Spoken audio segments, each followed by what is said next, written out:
All right. What's up, everybody? How you doing out there? Welcome back to the show. This is last week's fight.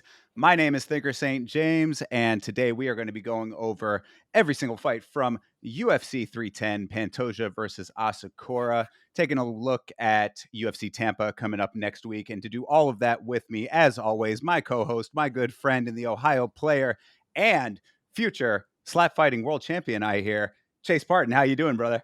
Dude, we are here another good weekend of cards and our card fights, but I'm just really ready to talk about this one, man. I've been holding it in, so I'm just ready to hear what you got to say, I think too. Absolutely. There's a lot to go over with this one. This was one that I thought delivered pretty well. We had a week off before, so we got a stream to go over our predictions for this one and kind of feel out how we thought these fights were going to go. I think that we got some of it right. Some of it was a little bit unpredictable, but overall I think that it pretty well delivered. What do you think? Oh, dude, this was really good. There were three specific fights that were weird, but the other ones were okay. And then maybe one that I could specifically look at right now without scrolling around and say that I didn't like the people in it, but it was a finish, so you can't really complain too much. There was a lot of them. For sure. Yeah, absolutely. Definitely some weirdness with some judging, which of course we'll get into when those fights come up. If you are new to the stream, welcome, welcome. We are going to be going over every single one of these fights from 310. So if you have anything that does not pertain to the fights that we're talking about at the time that you want to talk about, throw it in the chat or bring it up after the rundown concludes and we will come back to it. But to get it started off, as we have said, this is Alexandre Pantoja versus Kai Asakura. That's 310. It took place in Las Vegas, Nevada at the T-Mobile Arena. Or the other way that you could pronounce that was Pantoja versus Asakura, as Bruce Buffer said it on the intro in the early prelims. Don't know if you caught that. Bruce was having a couple of pronunciation problems on this one. You know, he's getting older. Can you blame a lot of these names? I mean, Pantoja isn't crazy, but like, listen, come up, come up, coming up on the first fight. Excuse me, the first name is crazy. So I don't know. I would have been mixed up too, thinking that's coming up soon. So Pantoja, whatever. Absolutely. Yeah. Kennedy and Cheswaku, I believe, is how he pronounced that, one of those names, which we'll get to in just a second here. And the other thing with this, of course, this being in Las Vegas, even in Vegas, never leave it to the judges, which, as we've referenced, will be coming up in some of these fights going forward. But let's get it started with the first fight of the evening. This is Kennedy and Chezuku versus Lucas Dresky. I believe that that's how those names are pronounced. You're going to be remembering one of them, I would suspect, considering that Kennedy just handled his goddamn biz. What'd you think? Heavyweights, like goddamn, they better be on the lookout. This is the dark horse right now, and I thought it was a pretty good performance because right at the last moment I said, you know what, round two is what I think when I think he'll go ahead and finish it. And Kennedy started off slow, and I thought that was really good. He didn't look like out of shape slow or like he looked like he had a good pace to him. He was just working to a good momentum, and then right at the end he just put it on him and finished it. I mean, that was really just a really good performance to see because you knew it was coming. And to be clear, that's the end of the first round we're talking about here. Oh So, I yeah, mean, this is exactly. still. I was wrong, yeah, for sure.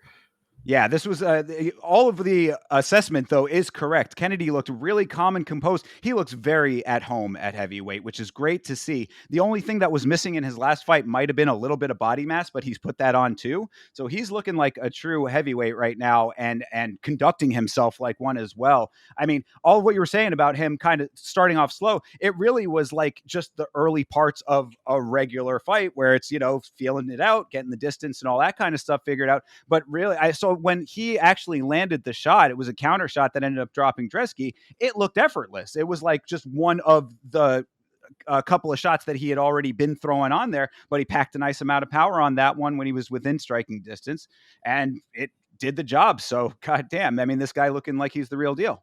Yeah, I mean, I said it. Waldo Cortez Acosta, he knocked this dude out. So the bar is not very high, but Kennedy did exactly what he did exactly what he needed to do. Loved it. Yeah, absolutely same. And I mean, Yatreski also just looked like he was one step behind, which of course it was the first round of the fight, so you can kind of yeah, use that as a little bit of an excuse, I suppose. However, it's heavyweight, and you know that these guys are throwing out there to finish. I mean, going off of Kennedy and Chezuku's previous fight at heavyweight against Chris Barnett, not necessarily the greatest gauge of what you could be expecting from and Chezuku at heavyweight, considering how that fight ended up turning out with the injury to Barnett and all of that kind of stuff. But now you're seeing that he's a dude who can hang, and he'll get the job done early if you let him get his game going. Yeah, I mean, for heavyweight, he does one key thing, and that is kick. A lot of them don't do it and don't do it well. Kennedy is very precise. He works a good game and he sets up a lot of traps. I'm surprised he didn't catch him with a high kick because he can throw some good high kicks. Long legs, yeah, he's a tall, long guy as well. So, really, I mean, the question that I have is, does this win make Kennedy a legitimate contender at heavyweight? Which I think, at least from my perspective, I guess you got to say maybe one or two more fights, and I would say that he's in the conversation for sure, if not now, right?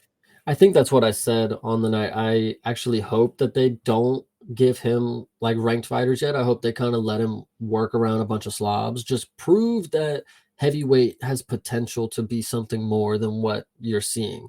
And then let John Jones and Tom Aspinall do their thing. Then Kennedy can come for a good run once they decide and they stop bullshitting around. Don't waste Kennedy's time because this is a good talent that's super young. Let him get some fights in. Do what he's got to do.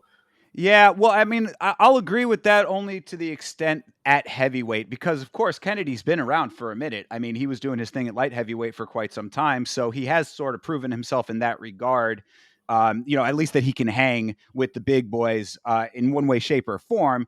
So I think that does make sense, though, at heavyweight to kind of let him work his way in a little bit more, not rush him to the top, because really, we'll talk about the main event coming up, and sometimes getting rushed directly to the top, it does not work out so well. So.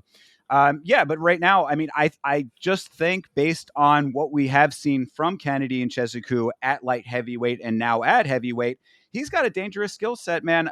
The thing that really stuck out in the Barnett fight was how good he is in close range, in clinch situations. He's very active at range. We just said, he's long. He's got long legs, so he can kick really well as well. It's like he's got a nice, well-rounded base coming into the division where there are a lot of guys who don't. So I think that with a couple of wins, really, he could start shooting himself up just by nature of getting some impressive finishes and just continuing a forward momentum of wins. I don't want to be the one to say it too early, but just because he's effective with his kicks at heavyweight, I want to say Kennedy is starting to look, you know, it's a rough comparison, but young John Jones, if he was a heavyweight, Kennedy might be working his way to a good little skill set. I really like what he's got working here. Not dissimilar builds, I would say, if you're, with those stipulations, right? I mean, like, Yes.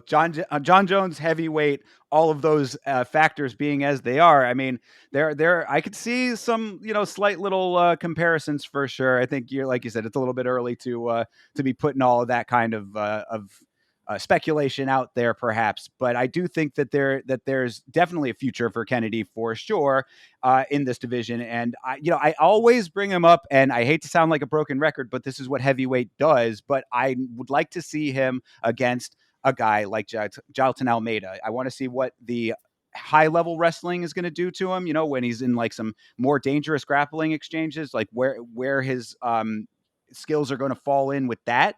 But if he can pass a test like that, or someone similar with some decent ground game, then I mean, I think that there's really, not a ceiling for this guy. I think the last thing I want to say about that is that he's cut. I mean, you just got to cut him at this point. I was going to ask you what you thought the future was looking like for Dresky, and I mean, that's Dana said that. I don't think that it really makes a lot of sense if he's going to continue to come out here and just get taken care of very easily. We had talked a little bit about the juicing stuff in the last stream. I don't think that like you could say that it's like, oh well, he's off the gear, so there's just nothing for him or whatever. Like I wouldn't go that far to like frame it that way, But I mean, if we're looking at the sequence of events, he gets off a cycle, starts losing really bad, and continues to lose. It's like, I mean, if you give him one more shot, brother, you need to knock it out of the park or find something else to do. I think it's really, unfortunately, the way that it's going here. Yeah, I actually think I even overlooked that aspect. Is like he really is just going in there and getting knocked out. It's a round one finish. If that's what you're like racking up majority in your recent, it's like, brother, what, like you're just going in there diving, really? Like, gosh. So Betting against himself, perhaps. But yeah, no. So we'll see what they end up doing with him. But one guy goes on the upswing, and the other not so much in that one. So listen, quick and easy. I don't. I actually want to add one last thing because you Sure. brought it up. You know, would he be above betting on himself or betting against himself? He's already popped for PEDs. I mean, you already gotta like listen. You can make more money doing that now. You might as well Yeah. not even do PEDs. I mean, generally I would say it's a laughable concept, but if you're going out there losing all those times and conceivably not really caring too much about your future in the sport, then maybe there's, Somebody's it's getting not rich that he knows. That's just all I know. not a 0% chance exactly. So yeah. Well, keep your eyes peeled for any information coming out about Dresky and any future rumblings about his sudden influx of cash after any of his fights. Yeah, he goes and gets like super tatted and stuff. It's like, brother, you didn't get no bonus. What are you doing? Like, Yeah, well, I mean, really, he should just go back on another cycle, get super shredded, then get the tats, go over to BJJ exclusively, hang out with Craig Jones, you'd be right at home. yep, there you go. I like it. See, we just fixed this problem for him right here and now. So good. We got a trajectory for him. Good on you, Lucas. All right, let's move on. Chase Hooper versus Clay Guida, as we had talked about as well on the last stream. This one pretty much went as we thought it was going to go. I mean, uh, Clay looking like he's kind of on the back foot. Did not say he was going to retire, but other than that, we pretty much called this one down the line. What did you think of the actual performance?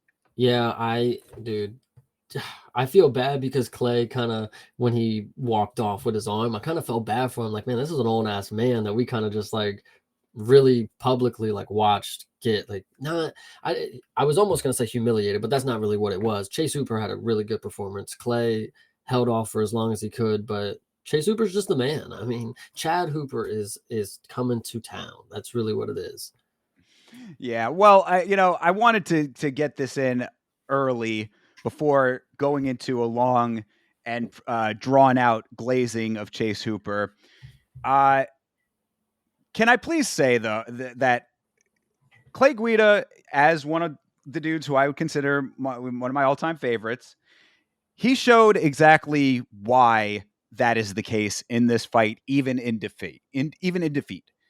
He does not give a fuck what is coming back at him. He is always active on his feet, always in his opponent's face, and always looking for an opportunity for the shoot or the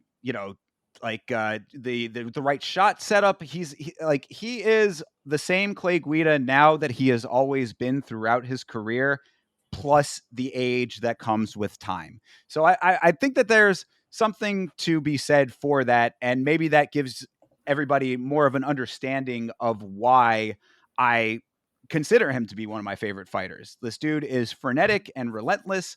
Even at his advanced age, he is that way. And with 10 plus hours of time inside of the octagon, I got to give all of the love and respect in the world to Clay Guida, who will still remain one of my favorite fighters, even as he continues this later portion of his career. So needed to get that out of the way. But that being said, I did have one question about Chase Hooper before going any further on him. Is it just me, and it very well might be just me, but did he look a little bit smaller than he did against Borshov? Because I thought that against Borshov that he looked fucking massive, and he's definitely bigger. You can tell that he has gotten bigger over time, but he did not look as big, or maybe I'm just misremembering or something else. I don't know. I actually think that that's crazy that you bring that up because I said the exact same thing on the stream. All right.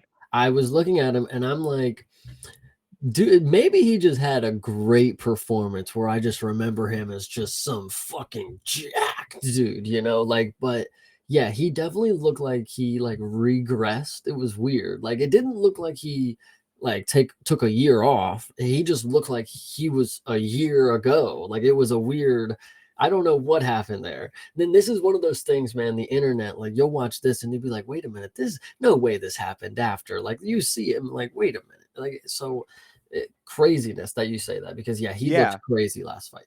Okay, so I'm glad that I'm not insane on that one.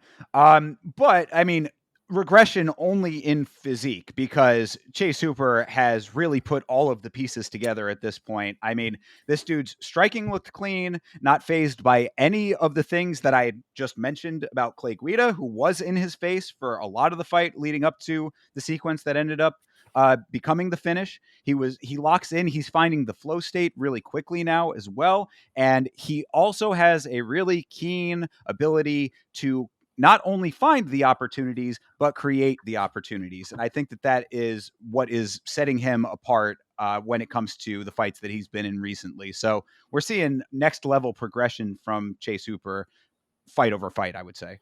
I mean, this is three finishes in a row for him. I kind of forgot about the Jordan Levitt one, and uh, this is Chase Hooper is legit, guys.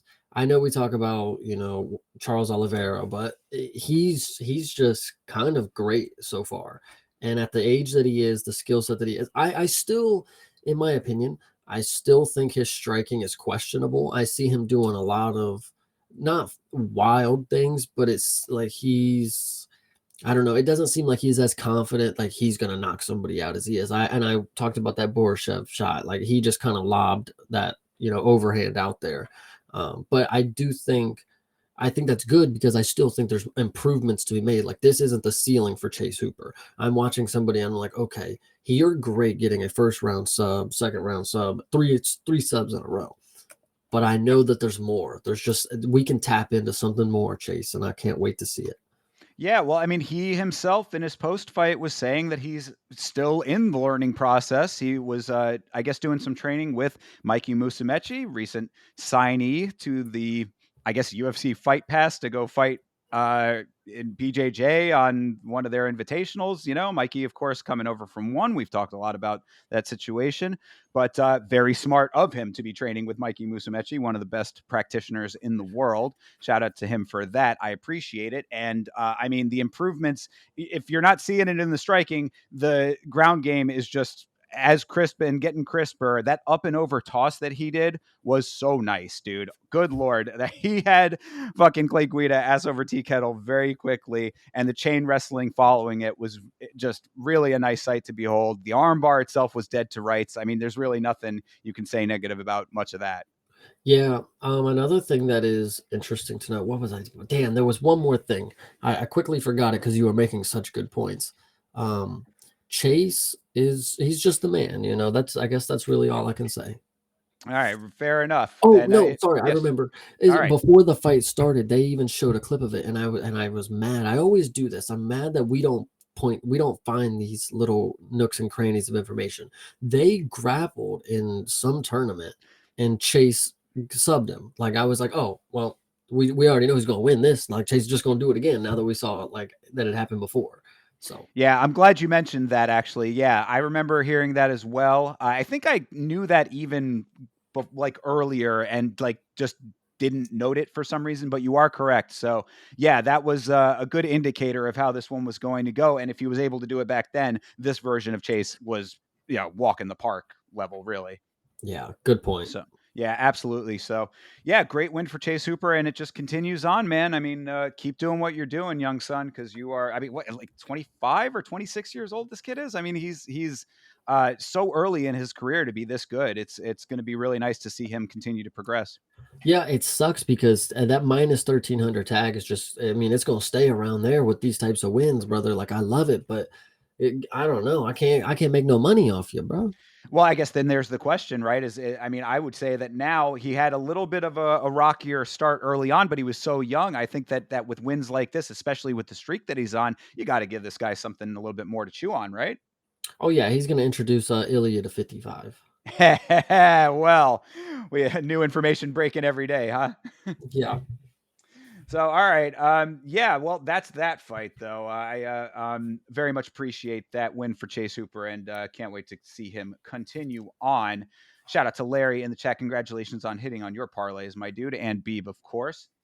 Let's move on to the fight that Mr. Parton here said was going to put him to sleep. This is Michael Chiesa versus Max Griffin. Michael Chiesa, of course, turning 37 on the day. Nice way to celebrate with a win. Did this fight put you to sleep, sir?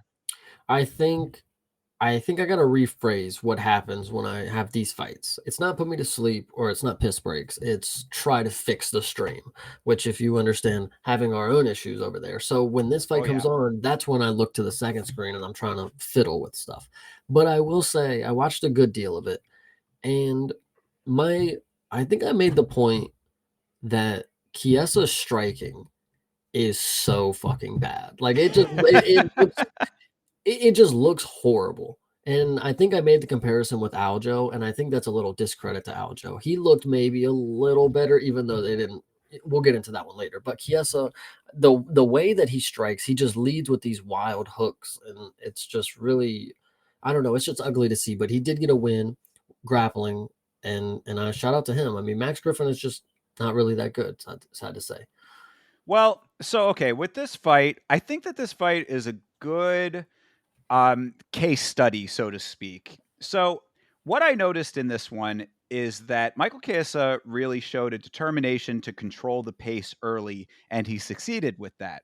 One of the reasons that he succeeded with that is because Max looked very hesitant to engage in this fight at times. His corner was yelling, "Be first." He really should have followed that instruction because the fight got away from him very quickly.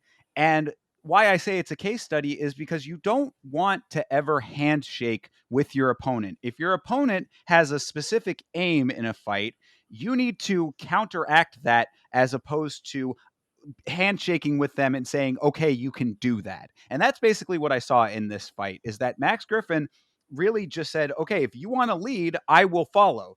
That's a very poor recipe for going forward in a fight. And I think that's really exactly how this one ended up going, because by the time that Max realized what was happening and started to throw like very early in the third round, it was only a little bit, but early in the third round, he started to pick up just a little bit. It was already too late. And Chiesa, with the finesse on the ground that he does have, his ground game, of course, a lot better than the striking that you mentioned, able to make it effective and get the sub. So, and that turned out to be the first time that Max Griffin had ever been submitted. So chew on that. And I think that is funny because I was about to bring up the favorable matchmaking that I believe we have happening when you get certain people like this. Because at the beginning of the fight, I saw Michael Chiesa warming up, and I said, "Okay, this dude has a gray beard. Like this is not what we're gonna see win. Like you just come on. This is a commentator with a gray beard. This dude needs to be." Shown what's up, and then Max Griffin comes out here and stinks up the show. So, like, I was gonna say favorable matchmaking, that was going to be my next point, but here you go. They gave him a man who's never been subbed. I'll respect. You are correct. So, shout out to Michael Chiesa. I'll give you that one. And I hear a lot of haterisms coming from you against Chiesa, and I guess maybe it's because I've been around a little bit longer with like seeing Chiesa, so like I don't see him that same way, but I just don't know where it's coming from. Why you hate this man? I don't know if it's a recency thing because I think I sound the same way because my next comparison was going to be, I think I sound the same way with Grant Dawson.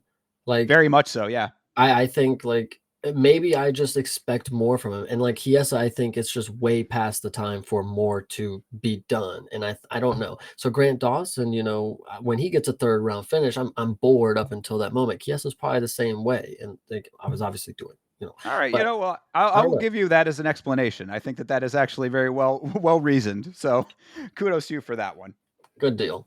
All right. Well, let's move on to fighters that I know that you have more favorable opinions of in a fight that I think was pretty decent, at least for one of them. This is Joshua Van versus Cody Durden. What'd you think? Well, I think that since I reached out and had Josh Van link up, with the show, that he's probably watching right now. So Josh, to you, I want to let you know that the performance you have was top tier. You are elite on the feet. And you know what you did in the first round is you showed him that your wrestling is good. Not just you didn't even have to try to take him down because your defense was just so solid. He tried his hardest, and I thought that that was going to be the fallback for Cody after he got bombed in the first and second round. It's like, okay, now I got to wrestle. The fact that he came out wrestling, I think, is what doomed him because that second round was he cooked and there was nothing left for him. And I don't know if he doesn't study tape, and I apologize for saying it like that, but like Josh Van turns up in the second round. The fact that you were wanting to like be tired in the second round is like not wanting to, but that's what the reality came, and you weren't prepared enough, whatever that may be. And then you're more vulnerable in the time that he's ready to go, like in his mode. So the fact that he was able to just let that happen, I feel bad for Cody. He was able to take he took a beating, but Josh Van is just that dude, and he just sets records. I'm sure this is probably like seventh in flyweight division for most strikes landed or something. Like he just does this. So Actually, absolutely. if I'm not mistaken, I believe it was second, or at least his second best. No. One of those Oh, two, this right? no, I know he holds the record. Like he's like tied for third for most strikes landed, but this is probably up there too. But I think that fight was like 204 or something. Like he was crazy. But yeah, this was up there as well. I mean, his striking his boxing is just insanely good. I mean, like it is really a sight to behold when this guy gets his hands going. Um, I mean, I would say that in the first round, the striking was relatively even. It was still a little bit more towards Josh, but then there was the takedown and the ground control, which I think did swing the round for Durden. So I was a little bit surprised that there was one of the judges who ended up giving Josh the 30-27, 30-26 actually, which is like, wow, Oh, that's a I just noticed that too. That's kind of nuts. Fuck. Damn, yeah, Cody. yeah, pretty strict judging on that one. But I mean, like by round two, as you had said, I mean, it was just right back to the game plan for Josh Van. And I mean, and I had heard on the commentary, and I don't know if he was trolling with this one, but he had said at one point that he didn't train any kind of wrestling or grappling, that he was just training striking point blank period. And it's like, bro, well, I mean, Maybe thank at God. a time. Like, Yeah, I mean, like, but yeah. while he was in the UFC, so I mean, like, because Well, they yeah, said that. 'cause, like, his, when they like, just this year, like, at the beginning of the year was, like, his first or, like, his second, third, or something fight, and, like, they were just talking about, like, he just started wrestling, like, 6 months ago or something like that. Like, I That's don't what I mean, which is it's wild. It's yeah. wild for two reasons. It's wild that you came into the UFC, the highest level of the sport, without any background in that. But then it's also wild that he has now, in that amount of time, gotten himself to a point where he is actually able to hold his own in a way. I mean, very impressive. To be fair, though, I think it is a different level of wrestling that he would have had to face if he would have got the matchup with Ulanbekov. But that's not what happened. Cody Durden just happened to be the opponent, and we got the win. I would have been happy either way because I do like both of these guys. I flyweights, it's hard to dislike, but Josh Van, I'm really happy he came out on top because I look like I've been here. I've been locked in. Charles Johnson, shout out you for being able to finish the kid, but he's on to bigger and better things. So shout out you Sure. guys.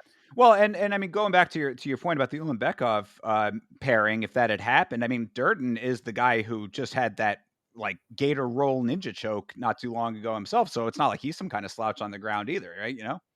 Yeah, but I think it's just different types of wrestling. Like I think Sure. Cody Durden has like the American style.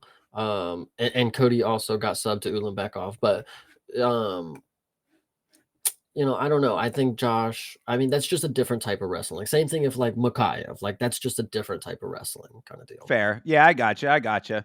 I mean, and the thing too, like you were saying about Durden gassing by the second, I mean, you never want to do the dead bug, Cody Durden. I mean, like that was really a bad look, just being on your back, limbs up multiple times in the fight. That's when you really knew that it was over. And Josh was looking fresh as ever, man. I mean, like he really, like the cardio was definitely playing in his favor. you know, when it was, especially when it's that apparent, you know what I mean? Like, it's like, you can kind of cheat that if both of you guys are sort of still neck and neck. But when one dude is battered up around the face and on his back with, legs and arms, up in the air, like begging you to come to the ground, that is not a great look, no matter what the circumstances are. So, the one other thing I did want to touch on, though, and forgive me if Josh Van is watching, but this fight, I would say, is certainly a testament to the power of Bruno Silva, because the only thing that was missing from this fight was a finish for Josh Van. So I'm a little concerned about power in the hands. Are we thinking there's possible pillow hand syndrome going on here? What are we thinking? I'm not gonna lie, we are kind of locked in because I was just about to say Josh Van is kind of, when it comes to striking, he's like what a traditional flyweight would be. It's just somebody who has volume, but not the power to just like put him out. Like having knockout power at flyweight is like rare, like in a sense. Like most of them do not have it. And Josh Van, he has the ability to put volume on it, but you can almost bet if it's a dude with a decent chin, like he's definitely not gonna, like Edgar Chavez is like an animal, so we kind of accepted like, okay, Josh Van is not gonna put him down, kind of deal. But Cody Durden, he's also a beast, and he got his face battered, but he had a broken orbital. It's confirmed, by him on Twitter or whatever, and that was in like the first round. So if you can't finish a dude with a broke face, I mean, I don't know, but I Yeah. think it's just Josh's striking. That was actually my point. Excuse me, Josh Van, his striking, he doesn't have like that. He doesn't like go through with his punches. Like he just like, it seems like he just like hits the pad kind of deal, and like he doesn't like like try to actually like kill somebody kind of deal. I think he's sparing them, leaving mercy. But as he gets older, I think he's gonna start to realize that he's not going to be able to go to the decision all the time and wait for them to, gas out so he can turn up kind of deal. Cause that's really been his kind of deal, is put on a decent first round, make it close, second, third round. Okay. Now I'm ready to go. But I think maybe we're going to see some extra stuff. Josh Van is really good. He wants to get that submission. So maybe there's an extra layer to his game. Maybe he's just bullshitting about the wrestling thing. Like, who knows? Yeah, fair. I would say then, if that is the case, then just be aware that while, like you were saying, that like the prototypical flyweight might not have knockout power, we are seeing it more and more lately, because we've been noting it on this show, when we're seeing it, and it's becoming more of a thing. So as he gets up in the rankings now, of course, I would suspect that now he should be ranked, or is, if not there, then I mean, like right outside of it, because that's what they were saying on commentary, was that he'd probably wake up with a number next to his name, which would make sense. That putting that power on is going to be what's going to separate you. So I would recommend to Josh Fan that if he's going to have any shot that he could set up for being the power shot, throw it all into that uppercut, because man, his uppercuts are nice. Yeah, and I think you made a funny point. It's like, oh, I think he's gonna wake up with a new number next to his name. They need to stop saying that because they know these motherfuckers don't ever update the shit. Like, hold on, let me just double check. Yeah, Cody Durden is still 14th. Didn't update anything, so they need to make a point like, oh, he might he can have a good weekend with, and then have a number next to his name. Be specific, you motherfucker. Yeah, Anyway, good point. so Usually by Monday, the updates have been made. You're saying none of them have gone through yet? no, I just checked. Yeah. All right. So there you go. But okay. So maybe sometime this week. Yeah, give it a business days. Come on now. Anyway, Yeah. so Right. Josh Van also said that the UFC did not allow him to bring his flag. I want to make a point on the show. That is messed up. I don't know what's wrong with Myanmar. I'll go out here and say it right now. Myanmar is a beautiful country. Josh Van, shout out you. I have a lot of Myanmar viewers that be stopping by the stream sometimes whenever you're fighting, and I really appreciate everybody there. Grandma Van, listen, I'm here for you, and I appreciate everybody there. We're on our way to the top. I swear. Yeah, absolutely. We've talked about the political aspects that keep people from having their flags in the cage before.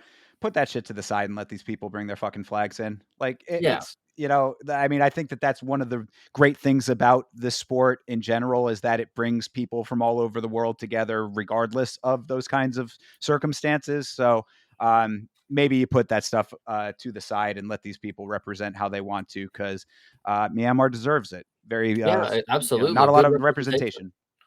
Yeah. Yeah, exactly. That's my bad. That's exactly what I was saying. There's good representation, man. He's the only one. Like, fuck.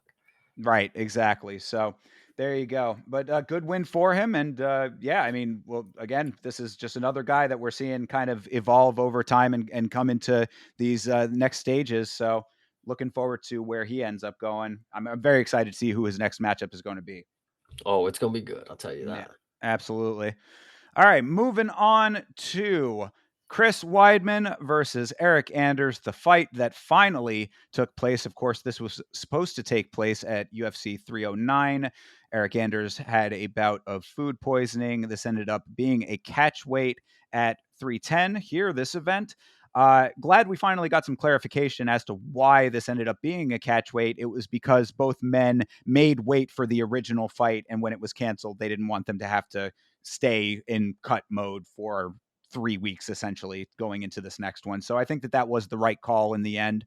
But so this took place at 195, and yeah, I mean, it was a fight for sure. What'd you think?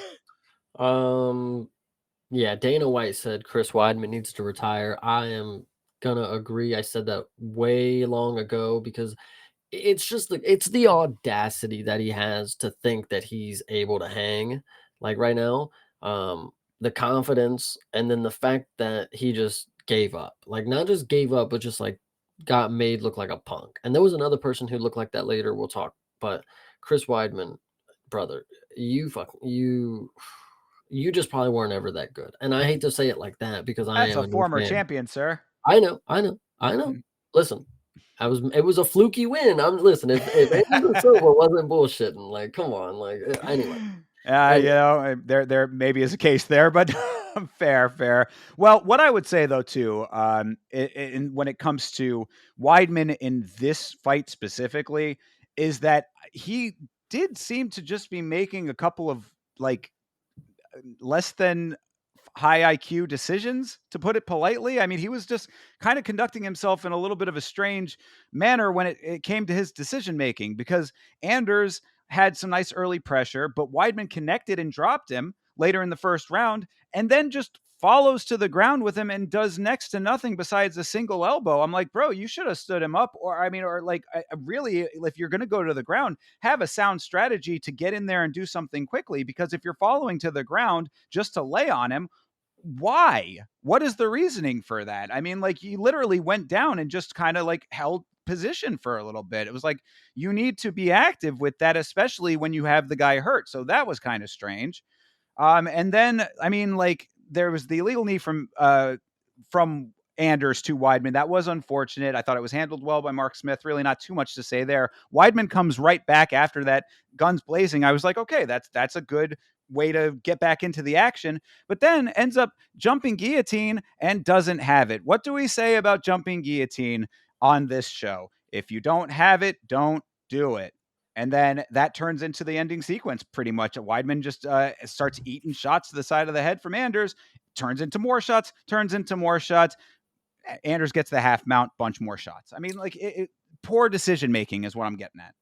this is actually really funny because this is one of three fights on this card that ended from the ref having to just stop it because we were going to watch something for the rest of time that we were not going to want to see because Chris Weidman just stopped. Like he just didn't want to do anything. And like the punches that he was taking, you can even hear my commentator like they're not going to hurt him. Like they're not doing anything. These aren't really powerful punches, but the ref's going to have to stop it. Like he's not doing anything. He's not responding. And it was really funny, but like it was also painful. Like are you really like this is what you're going to do at the last leg of your career is like go out on TKO via ref having to say or like are you going to do something? Like it's crazy. So crazy.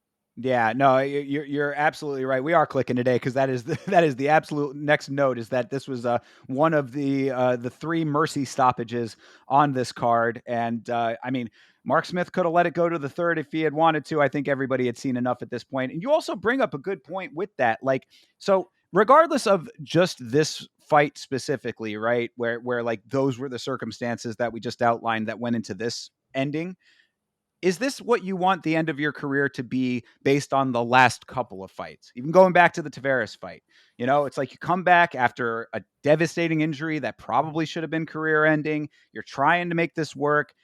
Things are just not right. Everybody knows that they're not right for you. You end up in the fight with Bruno Silva. That was, now an indelible mark on your legacy. I mean, you're never going to live that one down. The double eye poke is there forever. Now you're always going to be Mick Pokey fingers to everybody when your name is brought up, regardless of the fact that you used to hold the belt. That's, you talk about recency bias. That's one that's going to stick for sure. So it's like, really, bro, I mean, like, that's, I think, the big takeaway here is it's like I had said that the Smith Reyes fight, which we'll talk about in a little while, was like a loser goes home fight. This should probably be somewhat of that same type of situation. I'm glad it wasn't Eric Anders, because as we had talked about on the last stream, Anders kind of sorting his life out. I was glad to see him get the victory for that reason. But when it comes to Weidman, you're now writing a narrative that you don't want to define you in the later part of your career in this sport, my man. You really should go and self-assess if this is what you want to continue doing. Yeah, absolutely. And I'm just really, really happy that Chris Weidman lost. Like, I really can't tell you. Like, and it was such a weird way to end. And obviously, we got to see it two more times after this kind of deal. But this was the worst of them. I enjoyed this one the most. The other ones, they were a little more painful to watch, I think. Yeah, for sure, for sure. And I detect that same level of haterism as I was detecting with Chiesa, but I think based on what we just talked about with Weidman, justifications are there. So I'm not going to press you on that one. Well, that's another. It's because like he's had so post leg snap. Look at his career. Right. Like as a new fan or somebody who would have caught that, they just turned 18 and then they watched for 5 years. Like it's been, a handful of years now. All we have seen is this dude be on bullshit, get on the mic talking with cigarettes and alcohol on his breath, fucking get dude. Like I can't tell you how much this dude pisses me off. And like that's what he's done. I have plenty of love for other like fighters. And it's not just because, because he beat Anderson Silva. Like I don't even like that dude either, really. Like I don't, because I didn't get to watch him. So it's really all you do is how you present yourself in the sport. Like he's put this upon himself. Like fair. So. Yeah, with that one, fair. I think that a little bit spicy to say that you don't like Anderson Silva, but no, well, I didn't mean sort that one out. but like, I do, I'm just messing with you. Get it, you get it. Yeah, no, I'm fucking with you. All right. But all right, yeah. So I mean, that's really all there is to say about that fight. It was an odd finish. It could have gone a little bit longer if everybody involved had wanted it to. I think everybody was pretty well happy that it didn't. Yeah, it could have been ended like a couple sooner. So yeah, we're grateful we got what we got there. Exactly. Yeah, that also is very true. So, all right, let's move on to another slightly frustrating one here. I would say this is Brian Battle versus Randy Brown. Talked a whole lot about Brian Battle being that dude. We very high on Brian Battle around these parts, and then Brian comes in missing weight by 4 pounds with literally zero justification. What the fuck? Yeah, I don't know what happened there, but I can tell you he looked like shit on the scale. So I don't want to put the idea out there that he didn't try, because my golly, it looked like he was drained to me. I don't know what 4 pounds look like, but it looked like he didn't have any left in his face, wherever it's going to come from. So that's my point. And if that's the case, I don't know what happened in camp. I don't know how you didn't get prepared to make the cut, or if this is just not a good weight for you. I don't know. Yeah, I mean, and that's all true. I certainly would agree with that. I've seen the pictures. I saw the weigh-in as well. It's not that he didn't try. It might have been a bad cut. Like that element of it does line up.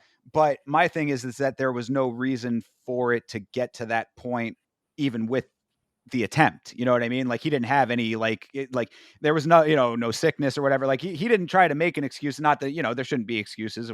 Of course we would prefer that there not be. So I guess there is something to be said that he was just like yeah shit happens. But it is like bro, I mean come on man, like you're riding this wave of a lot of support, a lot of fan support for Brian Battle across the board, not just here. So for him to come in like that and then have the fight that he had on top of it. I think that, yeah, I think it was a bad look. We had talked about on the Paris card, of course, him getting booed and then having his mic moment, which was certainly a highlight for him. Here, the boos, I think, were a little bit more justified. I think, if you want to go off the basis that Brian Battle is just a character in the sport, bad guys do bad guy things, miss weight, come out here, win the fight specifically, and then talk shit to the crowd. Like, and I kind of liked his post-fight speech. It sounded a little more compelling. It's all about the voice inflections. It's deeper than just the words. But you got to hear what he's saying, and I think he meant it. Meant it this time, and it was more of a kind of jokingly kind of thing, but it was more like a bad guy thing to say, like I gave you my heart and that's not and you that's how you treat me. It's like, bro, you put on a questionable performance. But I think it was fun ish because it started off good, but then once they started doing the cage grabbing and whatever, not cage Yeah. grabbing, but holding against the cage. Sorry, now you can go. No. Yeah, you're good. Yeah, no, I was just gonna say I didn't necessarily think that I was gonna be seeing a heel turn from Brian Battle. Is I think why it caught me off guard. Like always thought he was like the don't start shit but finish shit kind of guy, which is like I'm anti-hero. I don't know how you Yeah, what the proper term is for that, but I was just it wasn't something that I had on the bingo card to be like, oh, this is the dark Brian turn that right. we Evil Charles Oliveira is what they call him. yeah, there you go, so but regardless, as far as the fight itself goes, Randy Brown, I think should be more of the story of this fight than Brian. I think that all of what we had talked about when it comes to Brian Battle is an unfortunate taking away of the credit that goes to Randy Brown. He came out swinging. He certainly, I think, felt disrespected by the weight miss and wanted to make a point. Um, in that first round, Brian barely responded at all. Like you said, it was a lot of clinching going on. Obvious first round for Randy Brown, in my opinion. Brian did turn up a little bit in the second. I think he turned like he saw that he was down that first round. So 1-1 going into the third, and then Randy threw some really nice shots starting the third.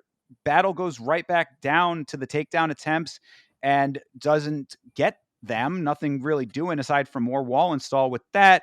His corner is calling for more points because they knew he was behind in the round. And then he just continued with the next to nothing further on into the third. How the fuck did he get this decision? I did not seem to be correct to me.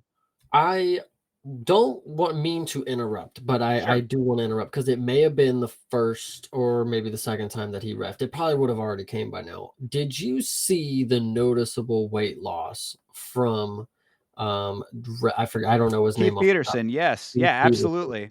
Yeah, people have been talking about Keith Peterson's weight loss. Apparently, it's from what he has said, at least, all natural. He's just 35 pounds down. I guess, we were joking on the watch along that he was on the Ozempic train, but apparently he just started to take better care of himself. He says he's got more energy. He feels more focused. Really nothing. It's kind of a non-starter. It's really not much of a story there as far as the on the surface anyway. I don't Yeah. know if there's more to the story, but Well, I'll add this. He just needs to get a new size clothes. I mean, because the shirts are just way too big. But anyway, okay. So back to Randy Brown, Brian Battle. Yeah, this one I can't really remember too much about it because a lot of it was just them kind of hugging for a second. Um, and and maybe I was trying to fix the stream at this point because I was like, they're not going to do much. Like nobody's going to get knocked out from this position, type of deal. So let me go look away for a moment. And then it ended up being a long moment that I look back up and they're still doing the same thing. So shout out to Brian Battle just because I think maybe this was a performance that people are going to dislike you. And I think that was obviously his point. I don't know. sure. Well, and let me reference this. Shout out to Realize here, saying that he thought that Brown won on damage. I would agree. I mean, I think that it certainly was that, but also I want to make the point, to that point, is that I think that this harkens back to the conversation that we had about Jose Aldo and Mario Bautista, like where it's like if there are a lot of even circumstances and then it's all wall install for a majority of a round in a 3 rounder. It's if it's 1-1 and then a lot of clinch work going on, then yeah, it's a little bit harder to say. And then maybe the clinching, the control ends up being the deciding factor. However, I think the difference here is that I think that Randy did enough outside of the clinch to have earned the 3rd round.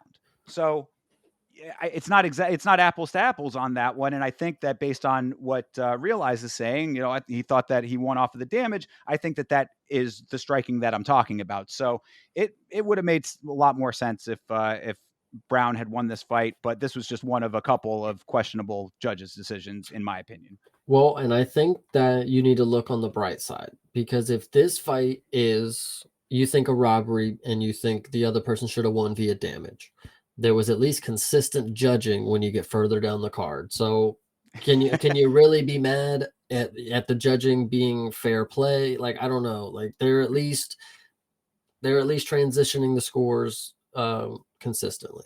Sure. Yes, they're proving the never let it go to the judges mantra in real time over the course of this card. So this is Exactly.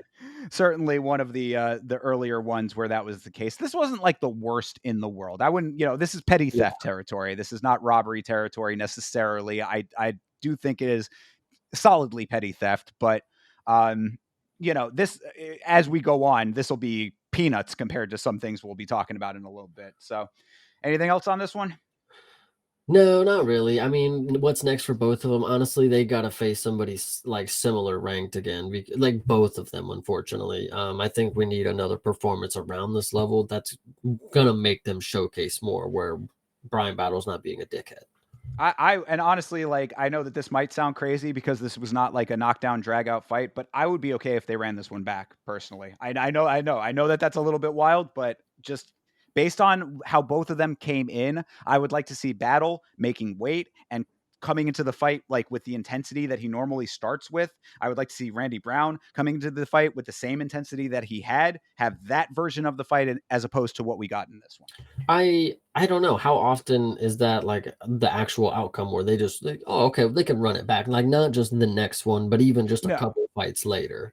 yeah, it won't. If it does happen at all, it will be a couple of fights later. But I'm just saying that if it's not the next, since it Yeah, won't be the next one, I would be okay with it if both of them continue to win independently after this. Because yeah, again, we've been talking a whole ton about Brian Battle. I really think that this was a very strong showing for Randy Brown, who I already was pretty high on coming into this one. I was like, I think that Randy Brown is going to prove a lot of people wrong. Didn't get the win, but based on what we're talking about here, I think it was a solid showing. And there's nothing to say that he doesn't come out and get the next win. So, with that in mind, I think that it would be okay if somewhere down the line, both of them continue on decent records. yeah, They meet yeah. again. Yeah, I didn't mean to try to make it like I was just I was thinking because like in my head I'm like, who actually has ran it back like very recent after fighting each other, and the only one that came to mind was Ankalaev and Cutelaba, but that was like a fluke kind of finish kind of deal. So but that, I mean, I'm not opposed to it. Like that does sound, if one of them like threw out the idea and they agreed to it, that would be interesting. But Brian Battle seems like he like, oh, I fucked around, I got my win, I lost my purse, but like I'm on to the next thing. Like if that's his mindset, like I don't think he would go for anything like that. But it is an interesting idea. um I think a lot of times that would be kind of cool. Like sometimes fucking people like Borashev telling Chase Hooper, let's run it back. Like, brother, no. And then Yeah. you got Armin, not win, no, not Armin, Sarukian, not Sarukian, the dude that Shara beat. He said it was a lucky punch and Oh, let's run yeah. it back. It's like, brother, Petrosian. Yeah. like no, like so I just think it's kind of funny. But this one, that would be interesting. Yeah. Slightly different circumstances, I would Yeah, say for true. sure. Yeah, All true. Sorry, right. little. Well, nah, yeah, I got you. All good. We'll see what ends up happening with those guys. But either way, all right. Let's keep the train moving here. On to the fight that was pulled from main card to be the standout of the prelims, for, supposedly. This is Movsar Evloev versus Aljamain Sterling. Pretty much exactly the fight that everyone was expecting as far as the methods that were employed, I suspect. What do you think of the fight? You said supposedly the highlight of the prelims, and I think that's interesting to note. I don't know if we're on the same page here, but I think people have been drooling over this, like what they watched. And honestly, it wasn't even that crazy of performances from each other. And the reason is here, let me justify, is because they were both so good. You can't see great things without like an opponent that's like kind of slacking. Like they both were doing cool stuff and like having good moments, but like it was just those small moments. It didn't lead to like very large sequences, at least what I was witnessing. It was hard for me to say that this was like the most exciting grappling match. And I think also is because Movsar's like grappling is a little like he's like shout out North in the chat, Dusty. Mosvar is like a Greco-Roman wrestler, and like it is a different type of wrestling than like sambo. It looks different, and like they have different things, and it's interesting that that's what he does, and he's able to win with it. Because I don't generally think like I'm watching standout abilities. I don't know. He's just so well rounded, and Mosvar specifically. It's just hard to say that I'm watching greatness somewhere other than like a well-rounded skill set. I don't know. It's really weird to say that he's able to win like this. I don't know how to explain it. Well, and yeah, let me back it up just to say that what I was getting at was that I the only justification for having this fight on the prelims would be to have it be a a standout fight to, I guess, have more attention on the prelims. Like we of course were going back and forth trying to rack our brains as to why the change was made in the first place to have this fight on the prelims and Kron Gracie and Bryce Mitchell on the main card. So I mean, I don't necessarily think that it was, this like super high level feature as far as like entertainment value goes to the average casual fan necessarily.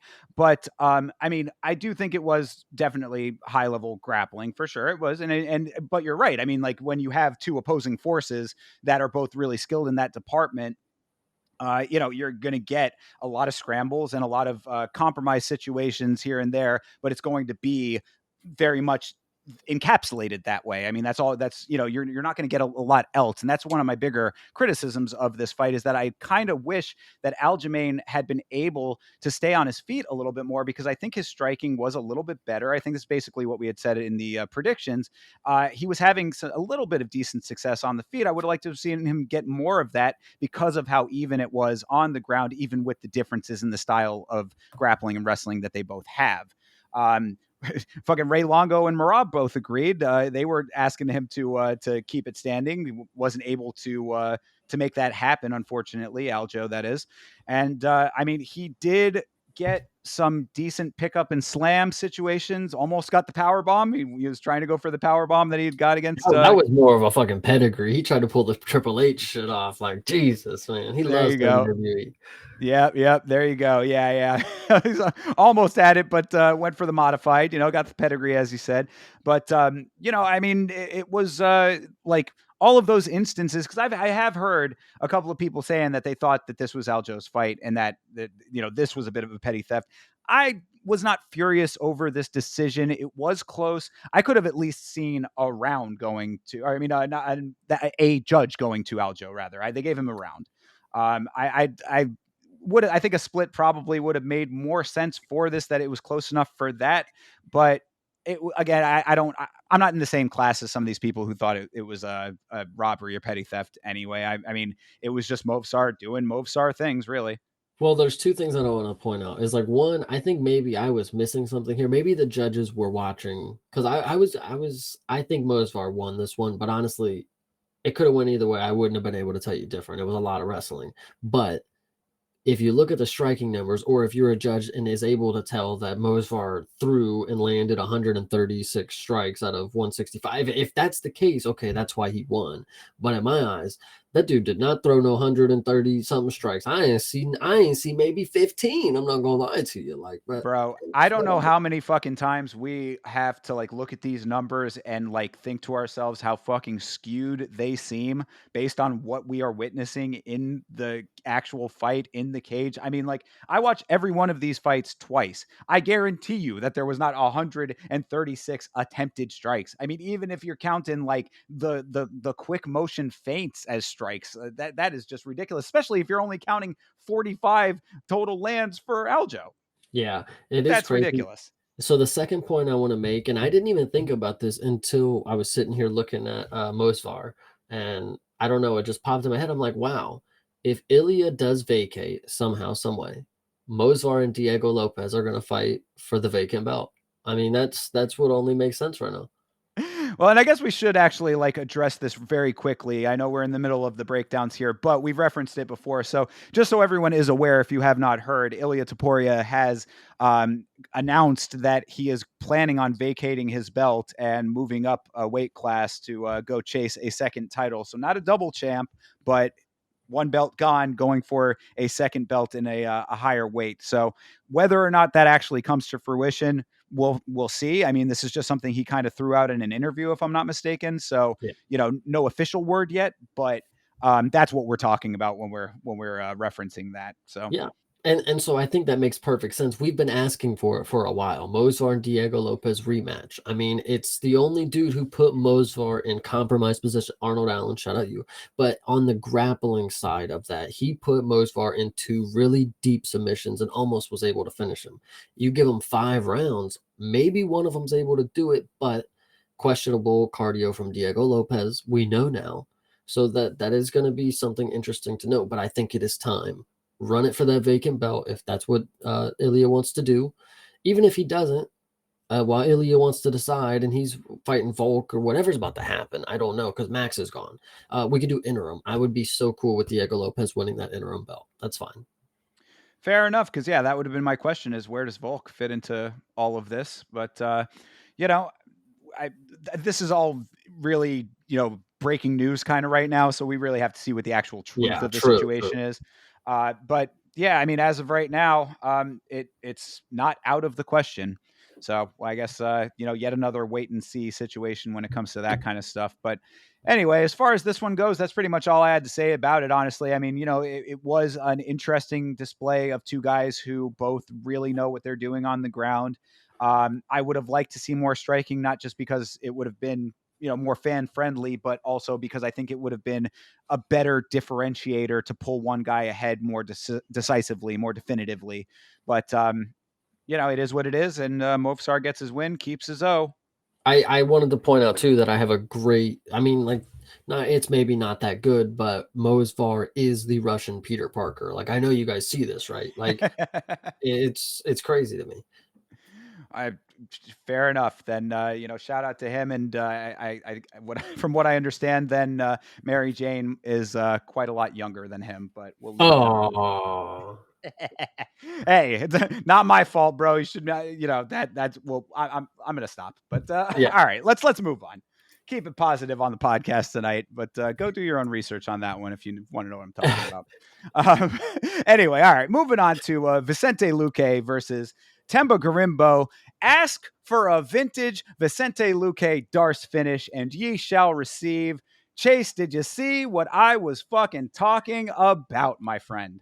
I actually would like to say, I'll say yes, but let me point out that whenever the fights come, I feel like right before the fights, the last minute research that we are able to pull out, I think is so crucial because once I got on his record and I look and I'm like, Vicente Luque honestly has been doing a lot of good shit for a really long time. Like, What I'm telling you. if he does have a good performance, like, it could be anything. He could knock him out. He can sub him. He can go to decision and win. Like, there's so many things that he could do. And it was so crazy that he wrapped up that choke and put Temba Garimbo to sleep. And listen, and he got on, he did his vintage little, his little bow. And that was really dope to see. And Vicente Luque might be back, man. He said it himself. So Well, exactly as I had said on the predictions episode, this fight played out exactly as it should have, dependent on Vicente Luque. I am glad to see that his issues and the things that he was dealing with health wise and anything else going on outside of the cage allowed him to still be at the level that he is at. He looked to be in vintage form again. And that was really the $1 million question. What version of him was going to show up? The this fight was originally supposed to be against Nick Diaz. God forbid that had actually happened under the circumstances, because good Lord, that could have been even quicker. But this was the Vicente Luque of old, and as I had said as well, I'm not trying to overly pat myself on the back here, but this was very close to how it went down with him versus Chiesa, which I referenced. I was like, that's the type of Darce that I want to see. And it really was just lock it up, flip it over, get what you need to get done. And, I don't want to beat on Temba too much, but I also had said that I didn't really think that he was bout it like that. I hadn't seen what I, wanted to see out of somebody who like inspires me. Like, yeah, that's the guy. I had not seen that out of him. So this was a fight that Vicente Luque should have won in my mind if he was able to. He's still able to. Very happy to see that that's the case. I think that's the most crucial point. It's like Timba Garimbo, in my opinion, he looked very good in this last fight. Like that was the best version that we had seen of him. And then this fight, I think, one slip up, it can change the fight. Like that's really what it comes down to. And you also have to think like Timba Garimbo compared to Vicente Luque, the competition that they've faced, light years apart. Like this is a dude who is a straight up killer, the silent assassin, like versus the dude the Rock bought a house for. Like that's so you can't really put too much on him. Like in vintage form, Vicente Luque should smoke and blow him out the water. 52 seconds win. Like that's very it happened. So Timbo Garimbo, if you come back with a little more training, I guess. I mean, I don't even know if I want to say that. It's like just do the same thing, just have better instincts next time. Don't fucking put your face right in his fucking arms. Like, Yeah, I mean, that's a good point. Like, what I would like to see out of Tempa Garimbo in general, and maybe this is just kind of a selfish sort of assessment here, but I'd like to see just like ferocity out of the guy at some point, because like that I think has been somewhat lacking in a lot of his performances. He does not seem like one of these kind of guys that goes out there really with like a killer instinct. well, and so if you ever remember, let me think how many fights ago. It was 2 fights ago. He came in and got a knockout randomly. 3 fights ago, he got a knockout randomly at the beginning of this year. And like, he got on the mic and he was talking about how his coach lost his father and like that he was spending the time in camp with him rather than being with his Yes. father. And like, so it is really one of those dudes where his emotion does kind of play a big part, it seems. If he just comes in coasting, he's gonna go to decision. Like, what reason does he have to hurt somebody? He seems like a real nice guy kind of deal. I don't know. For sure. Well, and you make a good point. Yeah, I do remember the post fight that you were talking about there, and it's like, look, hopefully it would be under better circumstances, but if you can channel a little bit of that type of intensity, I think it could go a long way. Now, I mean, you got to keep it under control, especially over a vet like Vicente Luque. But I think that there is something to be said for having that like go out there with a definitive like fire in your belly that would be good for him. Yeah, 100%. So, all right. But yeah, Vicente Luque back in the win column. Definitely love to see that. All right. Moving on to Anthony Smith versus Dominic Reyes. I want to start this one off. I don't mean to bring the mood down a little bit, but I think it's important to mention that Anthony Smith, his best friend and mentor, his name was Scott Morton, passed away unexpectedly of a heart attack just a few weeks before this fight. This had been this is a person that had been in Smith's corner for 57 of his 58 fights, and unfortunately casts a tremendous shadow over this fight. So I did not hear that when we were doing the watch along. I was doing it with Vitz King. We were dealing with technical problems and all kinds of other things. I was not aware of that. So anybody else who was not aware of that and saw this fight and was like, "Wow, Anthony Smith really just was not in this fight. There's good reason for that. There's also a really good article that was posted about this on UFC.com, actually. I posted it on Twitter. You can check that out at Yama Show. There's a link there if you want to read that. I would encourage you to read it. It's a good read, and it's a tremendous loss. So my heart goes out to anyone who knew and loved Scott Morton, because apparently he was pretty big in the Nebraska MMA scene. So anyway, just wanted to get that out of the way first. We can talk about the details of this fight, and it was certainly an unfortunate one for Smith in more ways than one. Yeah, now you make me feel bad because I had a lot of funny stuff that I wanted to say I know, about. I know, because if it was not for that, it was somewhat of a memeable fight, Yeah, well, I mean, I wouldn't even say that. I mean, it was a typical Anthony Smith fight, which is honestly, you bring up, the performance, and leading factors for the performance, but this looked like vintage what I know of Anthony Smith. I mean, end up in a ball and just hold your hands over your head, hold on to their leg, maybe even. Um, I you know, I don't mean to like now I feel listen, I feel bad now, but like I don't mean to say it, but like, bro, if you just get paid to get beat up, like I know you, and what I think is funny is like I even defended him after it when he was putting down the gloves or whatever, and he's like, I don't know if I want to do this anymore, stuff like that. Maybe circumstances are probably reasons for that, but I even said like, bro, like just 2 fights ago, you subbed an up and coming prospect in the first round. Like it's there, like you could do something. There's no reason for you to feel bad that you got knocked out by Dominic Reyes, but there is if you're just gonna sit there and get cowered over. It's I don't know. Well, that was the note. Shout out to Toby, who was in the chat during the watch along, saying, "How bad is Vitor Petrino now?" Look at Larry, bro. He knows. Look like prime Anthony Smith. Exactly. Exactly. And I feel bad too, is because Anthony Smith is one of these dudes that has a nickname that just like it plays a part. Like when you're doing good, it's like, man, that's Lionheart. But then when you're losing, it's like, man, this is the fucking Lionheart, huh? The fetal position, huh? Like, so I don't know. Well, I mean, look, you know, I want to try to keep it in perspective as well. But when he's dropping his hands like he did, and then just taking 700 unanswered strikes directly to the face, I mean, like the visual alone was like, man, the commentary was even saying it's like he's taking shots just to feel something, which is like, oh, that is just, it's heartbreaking in the circumstances, but it's also, again, it's like it's memeable in the sense it's like, bro, like put your fucking hands up. Come on, do something. Yeah.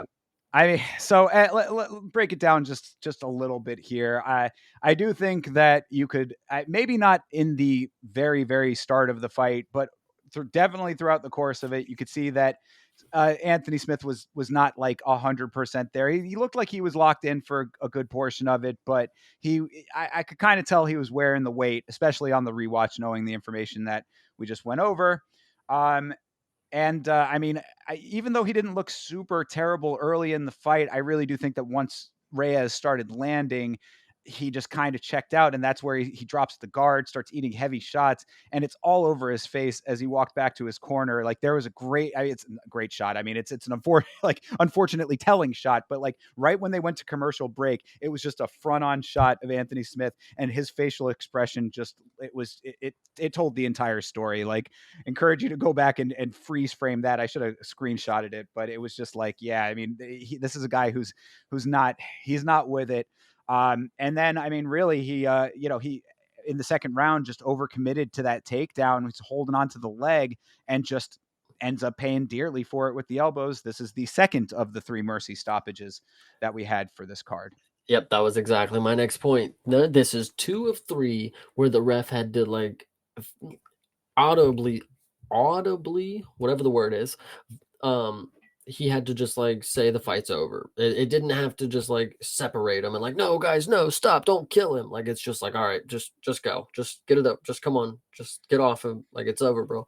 And Anthony Smith, and I think Dana also said that he should retire, and that's probably exactly what's going to happen. It's probably about time, and I've said that before, but honestly, at this point, I feel a little bad. I would love to see Lionheart back in here one more time to get beat on, probably. Jeez. Well, They did do the interview after the fight, asking him if it was time to retire, and it did sound like he was coming around to the idea of it. He definitely sounded defeated in more ways than one after this one. You can't really blame him for that too much when it came to this fight specifically. It would probably be appropriate at this point. It probably would have been appropriate 2 or 3 fights ago for him to retire. So now, even more so, if that's what he decides to do, it is. I think that would absolutely be a fair thing to make happen for himself, just so that he's not put into these compromised positions over and over again. But the other thing I did want to mention, because I think the story of the fight obviously is Anthony Smith when it comes to this stuff, but uh, we also forget when it comes to Dominic Reyes that, like, with the losing streak, even with the losing streak, Reyes was only 13-4 coming into this fight, which is not the worst record in the world. I mean, granted, a lot of those, all of those were knockouts when the post John Jones losing streak. But I mean, I think that it was somewhat foolish to count him out solely based on the losing streak, because he is a pretty effective striker. Yeah, I think that is good to note, is like, which is crazy because he's kind of old. Like his record is like so little compared to somebody like Anthony Smith, who's only a few years out from him, kind of deal. But Dominic Reyes, I mean, like you said, at one time he was, I mean, Anthony Smith, of course, too, was at the top of their game, facing the best of the best of that division. Um, but if I think who said it in the chat? I don't think Reyes will win another fight. Yeah, Realize. I was gonna I highlight that. think you're probably right unless they keep giving him favorable matchups. But Anthony Smith is kind of high in the rankings. Like you can't really pick too much of a favorable matchup for him at that point. He's already high enough. Somebody's going to come around, and it's literally going to be the same people that already knocked him out. Like so. And look, like as I was kind of alluding to there, I mean, the striking of Reyes is not bad, all things considered. So, I mean, depending on the matchup, I think that there is still potential for him to get another win. I don't think that he's completely someone to write off like entirely at this point. Is he a guy that'll probably be spotty? One of these dudes that's just going to kind of hover in the lower portions of the rankings. I'd say that that's more of a fair assessment, but who knows? I mean, there could be a resurgence here. Hey, the run starts now. Yeah, exactly. Yeah, if Tony Ferguson's can start tomorrow, Dominic Reyes, you could have started on Saturday, man. I'm ready. Yeah. So, as I had mentioned, kind of a bit of a downer, all things considered, when it comes to the Smith side of things. But good win for Dominic Reyes, because really, he did exactly what he needed to do. He struck and struck and struck until the ref stopped the fight. That's what you're supposed to do. And if you want to give a favorable matchup that's kind of risky, moving forward for Dominic Reyes, Volkan Oezdemir, I mean, he already faced him. There's a lot of people that he could rematch, like at this weight. I'm Sure. interested. There you go. So yeah, I think that's actually a fight that makes a lot of sense, really. Yeah, I You mean know, that, or Jan can come out of retirement. I know he has news already coming out, but Yuri, I mean, once you start getting, like I said, Anthony Smith was decently high in the rankings. This was kind of just like a fan service fight at a point. It's like these dudes haven't fought yet. Why not throw them together? They're old, like so. It's kind of crazy. yeah. Well, I had said that this was the loser goes home match, and it would appear that Anthony Smith might be going home. So if that's the case, then good on you for all of your time in the octagon, sir. Yeah. But all right, let's move on to main card here. This was so bad. This is Duho Choi versus Nate Landwehr. Wowzers. This was, I mean, I kept repeating on the watch along. This is so bad. Nate the Train got ran the fuck through by the best version of Duho Choi since he faced Cub Swanson. Yeah, it honestly, and I actually respect Nate for his response after the fight. I'll start with that. He basically said like because of course this is the third fight where the ref had to stop it because nothing was going to change and we as the fans did not need to see it for another however long. And Nate basically said like I wasn't going to get out of there. The ref, he made the right call cuz I was just going to be stuck. I was trying my hardest, guys. I swear. And you could see it, like you can actually hear him in the broadcast, like he's like like trying to struggle out of the crucifix, and like it's just not working. And I feel bad because, man, I really thought you had it. I really thought this was going to be on the feet, and I thought your grappling was going to be a lot better. But Duho, holy shit, this dude is, bro. I said it, and in terms of it, like his stand up and his striking, it's like he's an animal. Like he really is kind of a tank. But his grappling and his mindset on how to win a fight, I mean, he just did it. I can't really say too much else. Like, shout out Nate for taking the loss like a champ. I want to actually shout out Cody Durden. I know that was a while ago. He took his loss like a champ. He said fair and square. Josh Van won. So Nate the Train, shout out you for being just a respectable guy. I mean, that's really what we love from you. Yeah, and that was going to be the follow-up point too. In general, with Nate, he seems like a really he was kind of like a little slightly memeable guy. He's got his meme quotes and all that. But you dig down, and Nate the Train is just a solid individual in general. He's a thoughtful fighter and a well level-headed person. I got a lot of respect for Nate and the way that he conducts himself. No pun intended. And But I yeah, actually want to add one more thing. He looked like he took the loss hard in the moment too. Like when the yeah. fight was over, you could tell that he was so frustrated at himself. Like I couldn't get out of that. Like, come on. Like I fucked up type of deal. Well, So I think that the real fuck up for him it's a two-prong fuck up. One is just the fact that he is facing Duho Choi, who looked superb. I mean, this is absolutely like talk about a vintage performance. This guy like he leveled up in a way from already being amazing to just this is like over 9,000 version of him now. But so that's so not recognizing that was what was coming back at you. I mean, of course he couldn't have before the strike started. But the more major fuck up was right at the beginning of the fight. Nate runs right the fuck up to Duho Choi and just stands in front of him. Choi, this is another version of what I was talking about with the Michael Chiesa and Max Griffin fight. You cannot handshake your opponent. If you're going to run right up to an elite striker and stand there and not throw anything, then Duho Choi says, all right, I'll do that instead. You cannot yeah, handshake your opponent. dropped him to a knee at one point too, I believe. Sure Um, thing did. yeah, his striking looked really crisp. And Nate, and it's crazy because Nate has he has a very high guard and he keeps his hands very high, right in front of his face.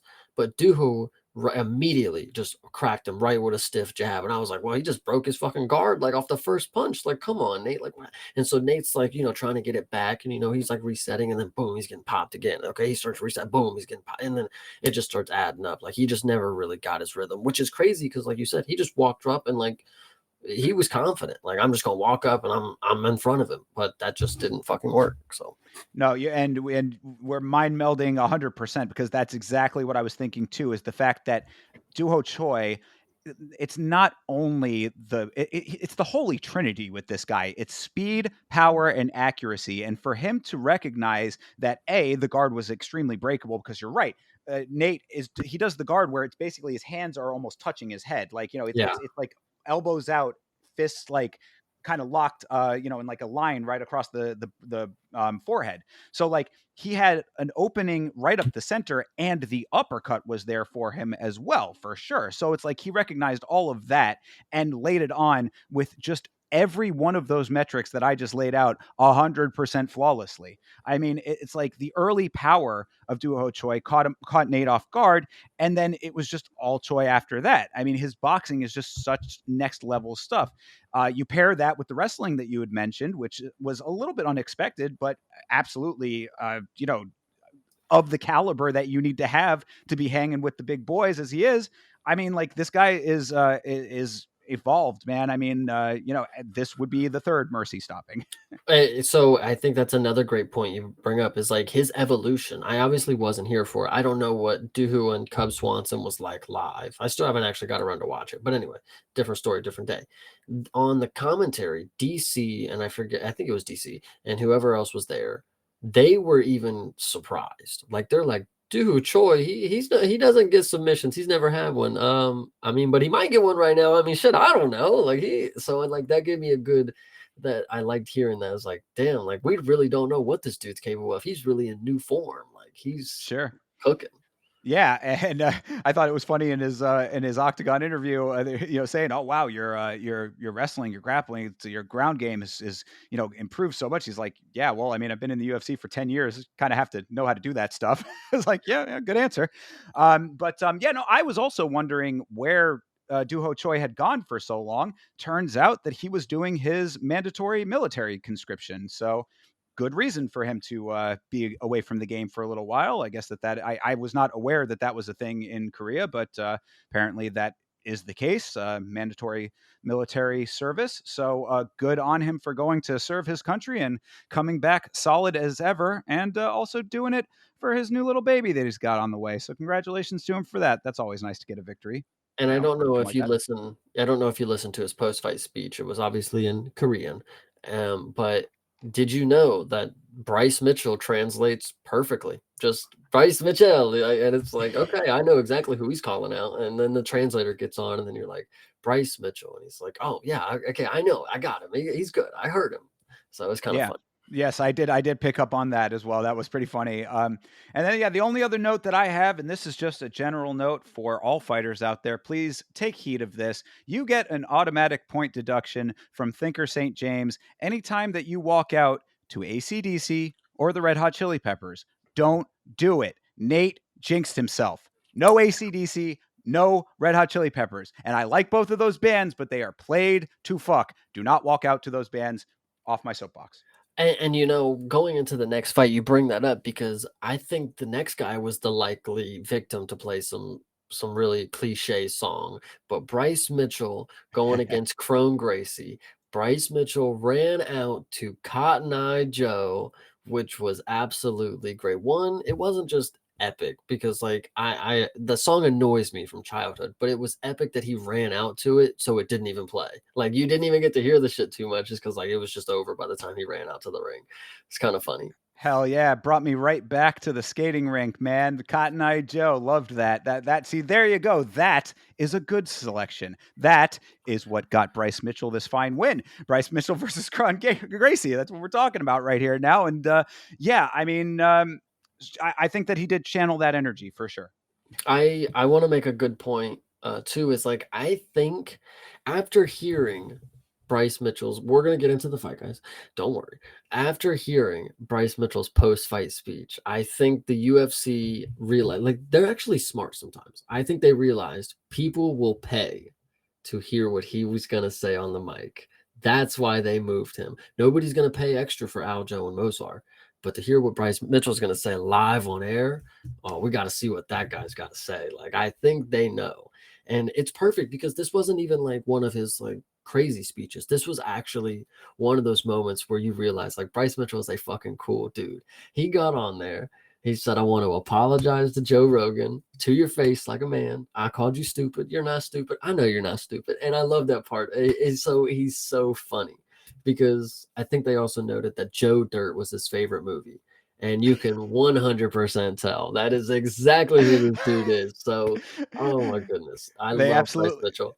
yeah, they absolutely did do that, and yes, you are correct. He did that as well in the post fight interview. All accurate statements. Bryce Mitchell, I've said it time and time again about Bryce. He is a crazy man, but he is a really good hearted individual as well. And I'm a huge fan of Bryce. For all of the nutso things, this was the battle of the flat earthers here. Of course, there was a little bit of a hubbub about this in the Discord. We don't have to get into the details of all of that with the extremities of that odd debate, but both of these gentlemen with some I don't know, slightly off center points of view, I guess you could say. But for all of the crazier things about Bryce, and I actually maybe at some point I got to like sit down and finish the script for it because I was actually going to do an entire video about Bryce specifically for this reason. Because Bryce, I think that if you go back all the way back to the Ultimate Fighter, he was a sweetheart on that show as well. He is just a very solid, kind-hearted, thoughtful individual with some outlandish ideas, perhaps, but underneath it all is just a really, really quality guy. So it was good to see him get the win over Kron, who, I mean, not that he's a bad guy or anything. I'm not trying to make that equivalency, but I'm just based on how he performed, I think that we were all kind of happy. You guys got to understand, and we may talk about it, or we may have talked about it before, but it's when the idea meets expectation. Bryce Mitchell doesn't just come out here and have a decision with Chrome Gracie. And I know that's what you were thinking, and I'm gonna break it down why it was perfect. Okay. We always hate these guard pullers, these Imanari Rollins, and we had to see it for 3 rounds to understand the recency of how much we hate it. And then Bryce Mitchell had to shut that shit down. He had to show Cron Gracie how flat that fucking earth actually is when he put him on his back. First off, when he framed him and dropped him on his head, which was amazing because it clearly stunned him. Like he was out of it at that point because the elbows that Bryce landed right after, he didn't see, he had no reason to even think that nothing was going to happen. He was laying there and just got smashed with 2 quick elbows. Keith Peterson, I believe it was, stepped in. Bryce Mitchell, the fucking man, gets out, gets on the mic, does his thing. Like he just has it all. And the camo shorts, like, come on, like it's the story, it's the hero, the man, the myth, the legend.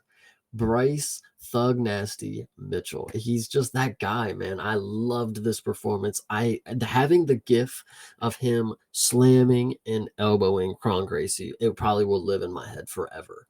Absolutely. And, on the other side of the coin with this whole thing, of course, Bryce glazing aside, Cron Gracie has not learned a fucking thing. I think that is a big point to make here.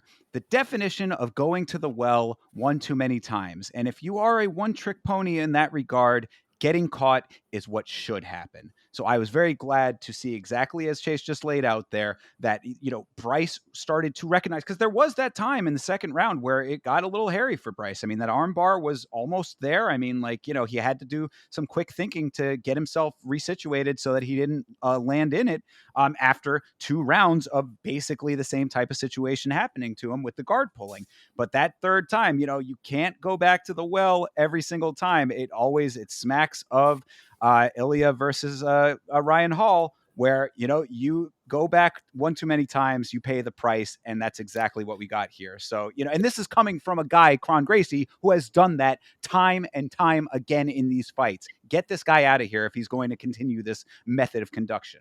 I actually think it was hilarious because when the Discord was up, so I had the little chat, and shout out Dusty in the chat if he's still there. He said that was the gayest way to go to pull guard, and I'm sitting here watching. I'm like, I've seen some very interesting ways to pull guard, but no, he actually jumped in Bryce Mitchell's lap. Like it was the craziest thing ever. And then I got to witness, like, because I'm honing in. I'm like, let me see this. Let me see this.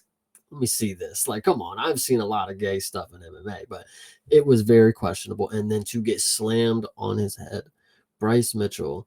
This is why he's on the fucking pay-per-view. We're never going to get that out of Aljo. We're not going to get shit like that. We're not going to get a dude on the mic who's genuine, who makes you feel shit. Like, this dude is here to fucking stay, man. Shout out Josh Emmett. I know you tried to fucking take him away from us. You won't. You will not. It's not happening.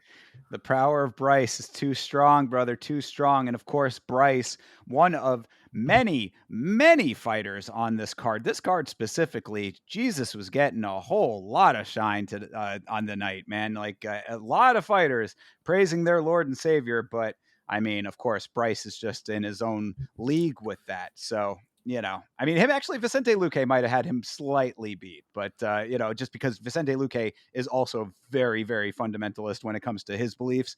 But, Bryce is just in a category of his own in general. So, the only thing that's going to make America great again is Jesus Christ, as Yeah, he said. this is a really, I love Bryce Mitchell, man. Shout out him. Yeah. Jesus, Yeah. shout out him. Absolutely, yeah, and just real quick because I did see it.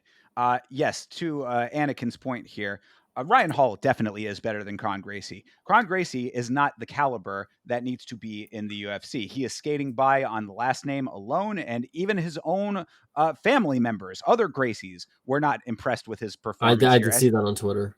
Exactly. He should not be in the UFC. He should be doing BJJ exclusively. go and do tournaments, my guy. Go hang out in the same circles that DJ is running in now. Just doing the IBJJF or whatever. Any one of the high level submission tournaments, whatever. Do gi, do no gi, do whatever you want. Don't do it inside of the UFC. It's not the place for you.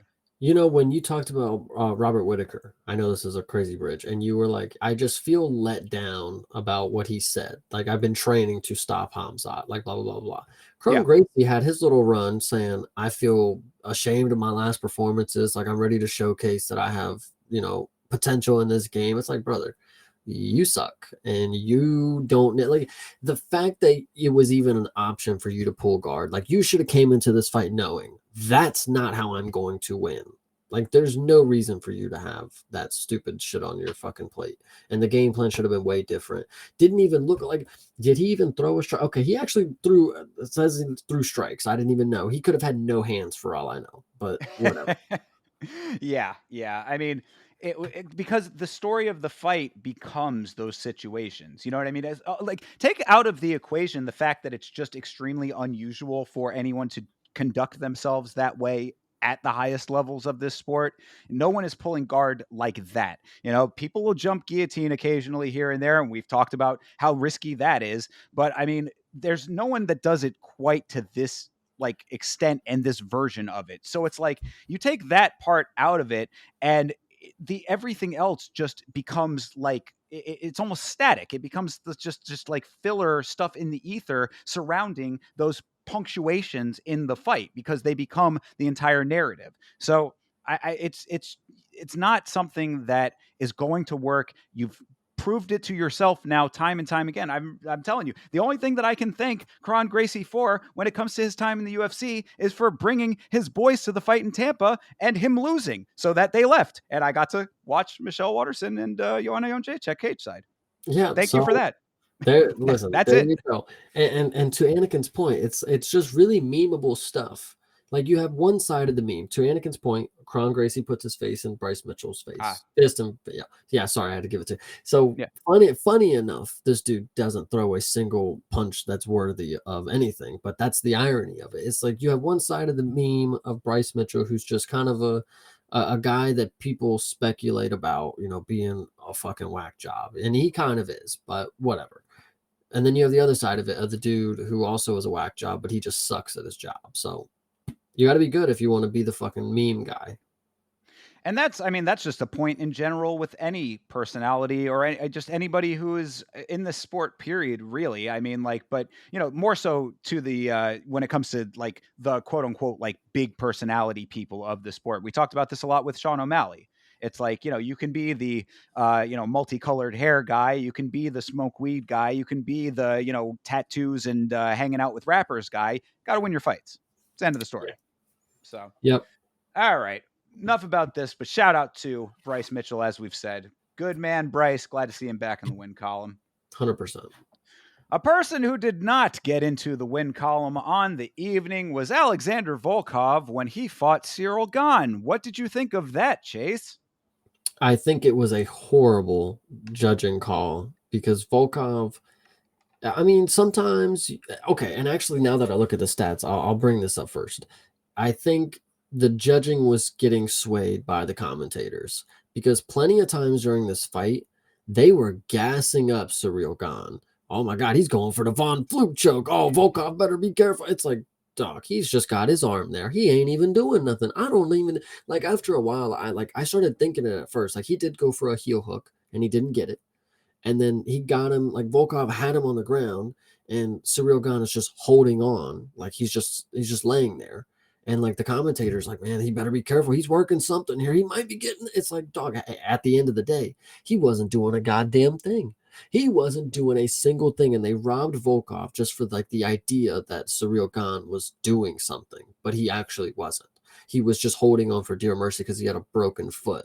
And then the fact that he suffered that in the first round, and then, in my opinion, probably didn't even win any of the rounds. I think Volkov did a lot of good stuff. He came with the intent to win.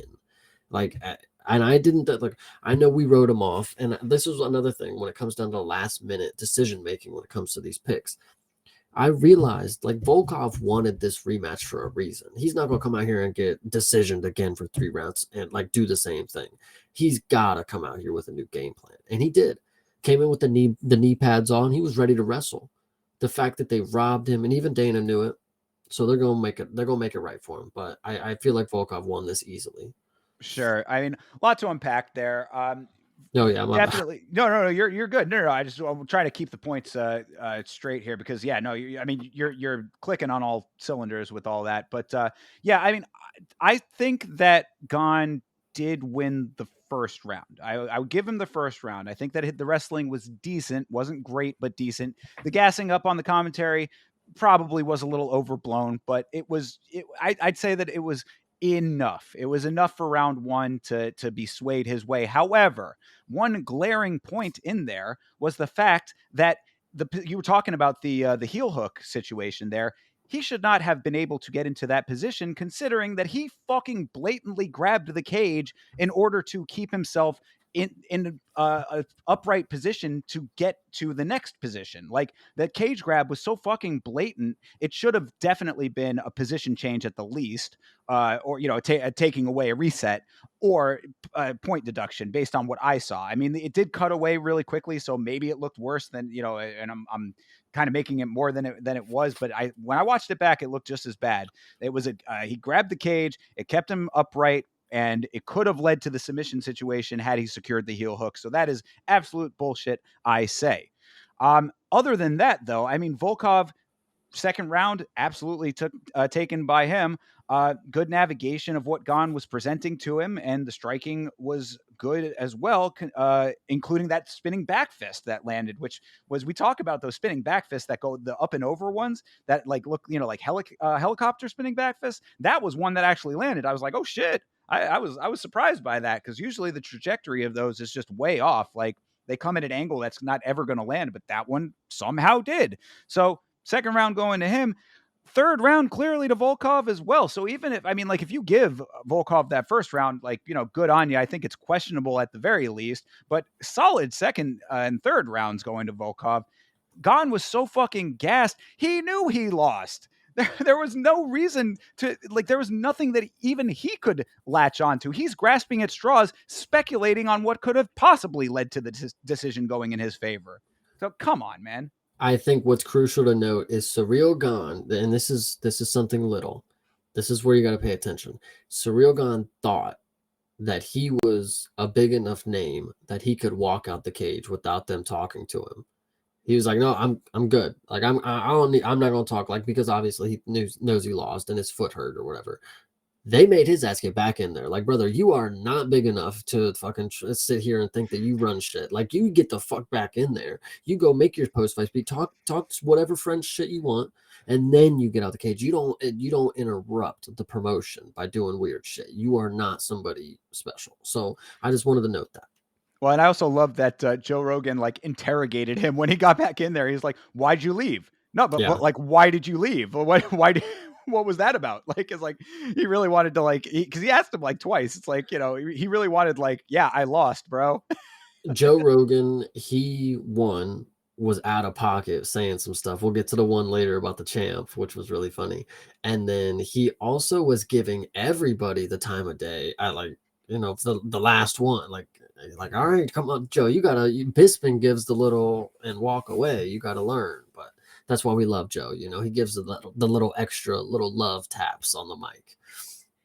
Fair. But yeah, so I mean, as far as this goes, yeah, I would say that this was a pretty clear actual robbery on this one. As you had mentioned, Dana was telling Volkov after the fight, "You got robbed." Everybody saw it. That was bullshit. Thought that was kind of funny. Dana was he was telling it to the translator, but Volkov was like, "No, I understand what bullshit Yeah, means." yeah, I get it. Yeah, I get Yeah, it, bro. I got fucked. I mean, I heard him. I mean, I get it. Yeah. yeah, exactly. So, they'll figure out some way to make it right for him. They're saying, yeah, and look, you had mentioned it as well. Gon did break his toes early in the fight. The X-rays did come out after the fact. The toes were broken, so something to be said there. But that does not excuse the absolutely poor job from the judges on this one. And I wanted to also shout out to the Based Goddess who had posted about this a while back and then brought it back around for this. And they talked about it on commentary. I think she clipped the Yeah. commentary. That this one judge, Adelaide Bird, is her name. I guess that she had a very controversial decision in the one of the Canelo Alvarez versus Triple G fights.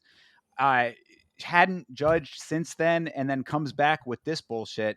This is a person who does not have any place judging fights. Like this person, we talk about like ways to improve judging and anything commission related. And of course, I take that stuff seriously. I pay pretty close attention to it. This is a pretty easy one. Get her out of there. Yeah. No, I absolutely agree. It's really crazy to me that we still have shit like this. But like I said, back to the earlier fight, at least it was consistent. But Consistent it does make you wonder, like, why do you have these random random judges on high like profile fights? Like this is like a number one contender ish, not really, but moving up towards the higher ranks type of fight. Why are you giving the bitch whose only other track record is some random Canelo fight that she also fucked up? Like that's the only times that we've talked about her. Like there's the only two instances. Why is she here? So I don't know. Yeah, well, and that being a very high profile fight in and of itself too. So I mean, not Exactly. not exactly random, but yeah, no, and I think that to cap this one off too, this is a good thing to note here. What Toby's bringing up, it is sad that people aren't talking about how much Volkov improved over the first fight with Cyril Gane. Yeah, if he had gotten the win, that would be the conversation, and that's also another unfortunate part of this whole thing because he did look very much improved. Going into this, that was my initial gut. I went against my gut because early on, if you go back to some of the earlier streams, I mean, it's random placement now. I don't remember where I had said it, but it was on stream at some point. I was like, yeah, my gut's telling me that Volkov's going to win that fight. And people were saying, oh, well, this is a rematch. He already lost to Gane. I was like, oh, well, I mean, he's coming off the Pavlovich win. Commentary was saying maybe a little bit of a renewed energy out of him, a little bit of a chip on his shoulder now based on that win. I mean, I think that it showed. And had he actually gotten the victory that he so well deserved, the conversation would be entirely different. So I also want to make the point, and I've been saying this, and I kind of been joking about it. It's really kind of just me talking shit. But John Jones, he breaks his toes, and he goes on to win belts. Cyril Gane breaks his toes, he goes on to become the McDonald's employee. So that's all I'm saying. Is like he's just not really built for it. Like we've always questioned his commitment to the sport and like what he's willing to do to be great. Clearly not that much. I know he got the win, but he knows he didn't get it. And it's just, you got to be willing to endure if you want to be that great. Like John Jones broke his arm in one of the fucking fights. He still went on to win. I think Cyril Gane breaks his arm. He's not even going to get there. He's tapping. So it's just different mindsets.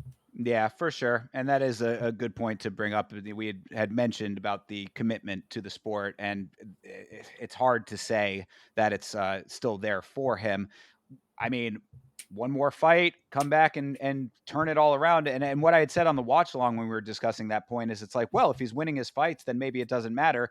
A fight like this certainly continues to call it into question. So you really need to either turn it around for your own sake or make the hard call, Yeah, 100%. So, all right.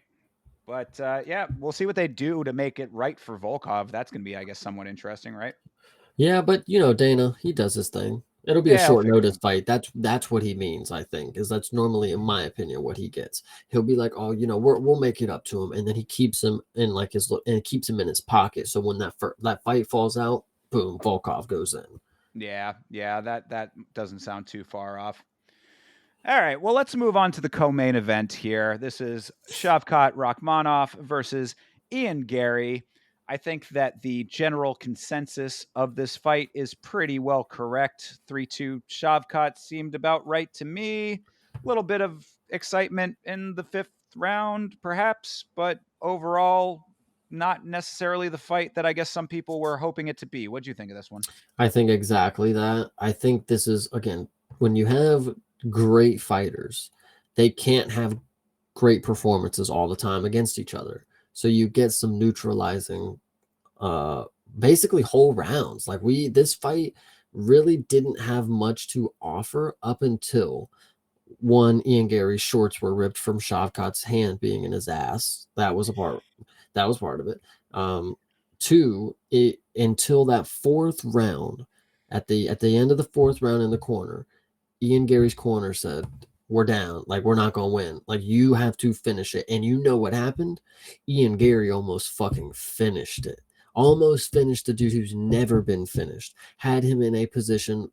Some people say Shavkat wasn't going to tap. Listen, it looked pretty deep to me. I'm not the one to say it. I know he probably wouldn't have tapped specifically, but he almost looked like he was about to get finished. And Ian Gary not only did that in the grappling against somebody who's a grappler, he is a striker and was able to do that. Like he actually impressed me a lot with that grappling exchange. He didn't finish it, but damn, was it as close as it could be. Maybe it's the vegan strength. I'm not saying too much, but it was a good performance. No, I agree.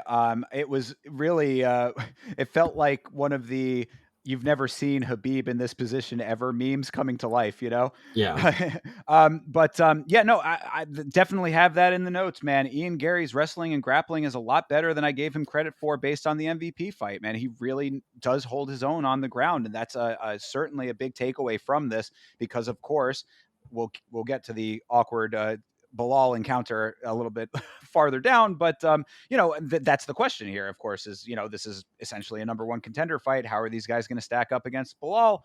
I mean, I think that based on that, a lot of people were automatically counting Ian Gary out.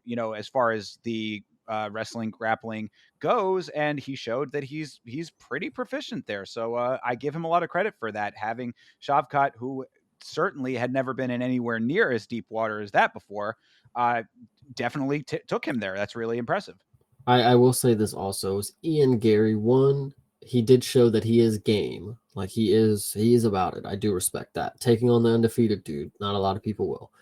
And I also will say that he's a very zesty fighter. I don't know why he just looks like it when in his stand up he just looks something's a little off. But and then also when he does the body triangle when they're in full guard, Yeah. little questionable. I don't know if you also saw this moment. So he had the body triangle, but then he also had his other leg wrapped in front of him at one point. So he had both of his legs like wrapped around Shavkat's way. It was so weird. I don't know who taught him that. And he tried to like leverage his way up, like in maneuver. It just like it was a stupid. But I was like thinking, I was like, is Ian Gary stupid? Like I remember saying this on stream. Like, does he know that he has himself in a body triangle on both sides? Like I'm confused here. And then he tried to do something and it didn't fucking work. And I was like, okay, I'm not the stupid one at least. Yeah. No, yeah, and who was it there? I'm trying to think on the fly. It's escaping me, but we saw recently somebody else who was doing the body triangle from that position as well, and it was weird then too. I think it was somebody on Noche, if I'm not mistaken, but I might be wrong about that. But it's yeah, it's kind of an odd thing because what's the advantage there? But either way, I mean, look, yeah, I guess it kept him from any possible positioning for ground and pound. Perhaps there's some justification. I don't know. Either way, he was able to get the the more effective grappling going a little bit later on. But I think that the big issue with this fight and why it was, yes, I was okay with this fight personally. Just putting that out there. I think a lot of people were slightly underwhelmed with this one. I thought that it was a pretty competitive fight and one that I didn't really have too much of a problem with the way that it was paced and how they were going about it. But I do think that the striking on both sides was being respected, which is why you ended up in these prolonged clinch situations. So it was maybe a little bit too much respect going on that way. I would have liked to have seen someone really pull away with it in that regard, similar to what I had said about the Aljo and Movsar fight. The one thing, as far as striking goes, that was standout was that Ian Gary's kicks are very fast and very clean, man. I mean, he does know how to accurately place a kick, both high and mid. I mean, he was going to the head quickly and going to the body quickly, and that was very impressive.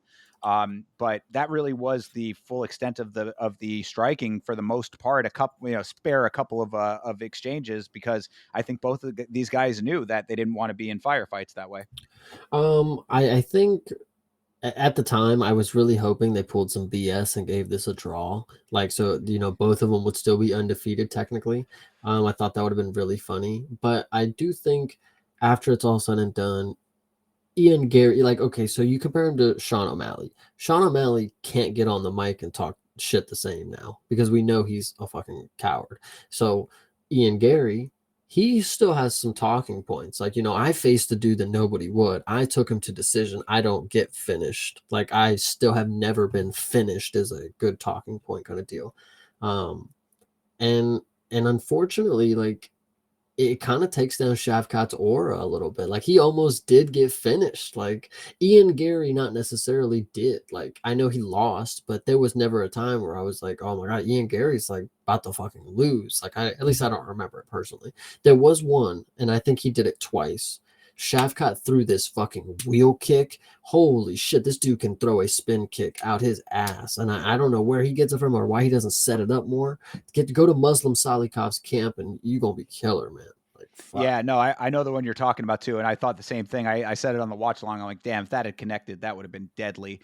But no, to your point, I mean, yeah, how do either of these guys fare against Bilal? It does raise some concerns about Shavkat, who I had said coming into this fight, I really did believe full heartedly that he was next up. This does kind of take the aura down slightly, I would say. I think that that's pretty accurate.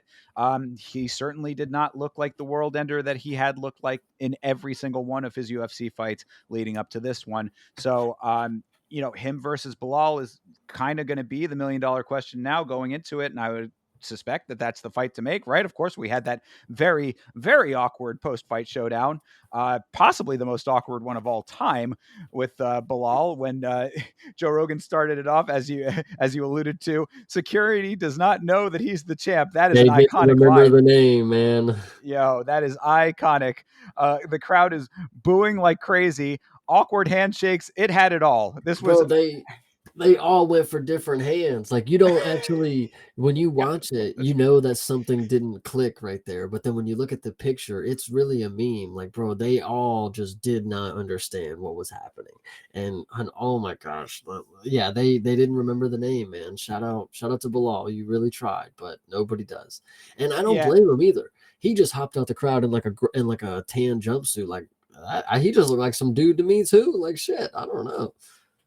Yeah, no, I mean, and it was funny though too because this was the opportunity that Bilal would have had. He has the belt.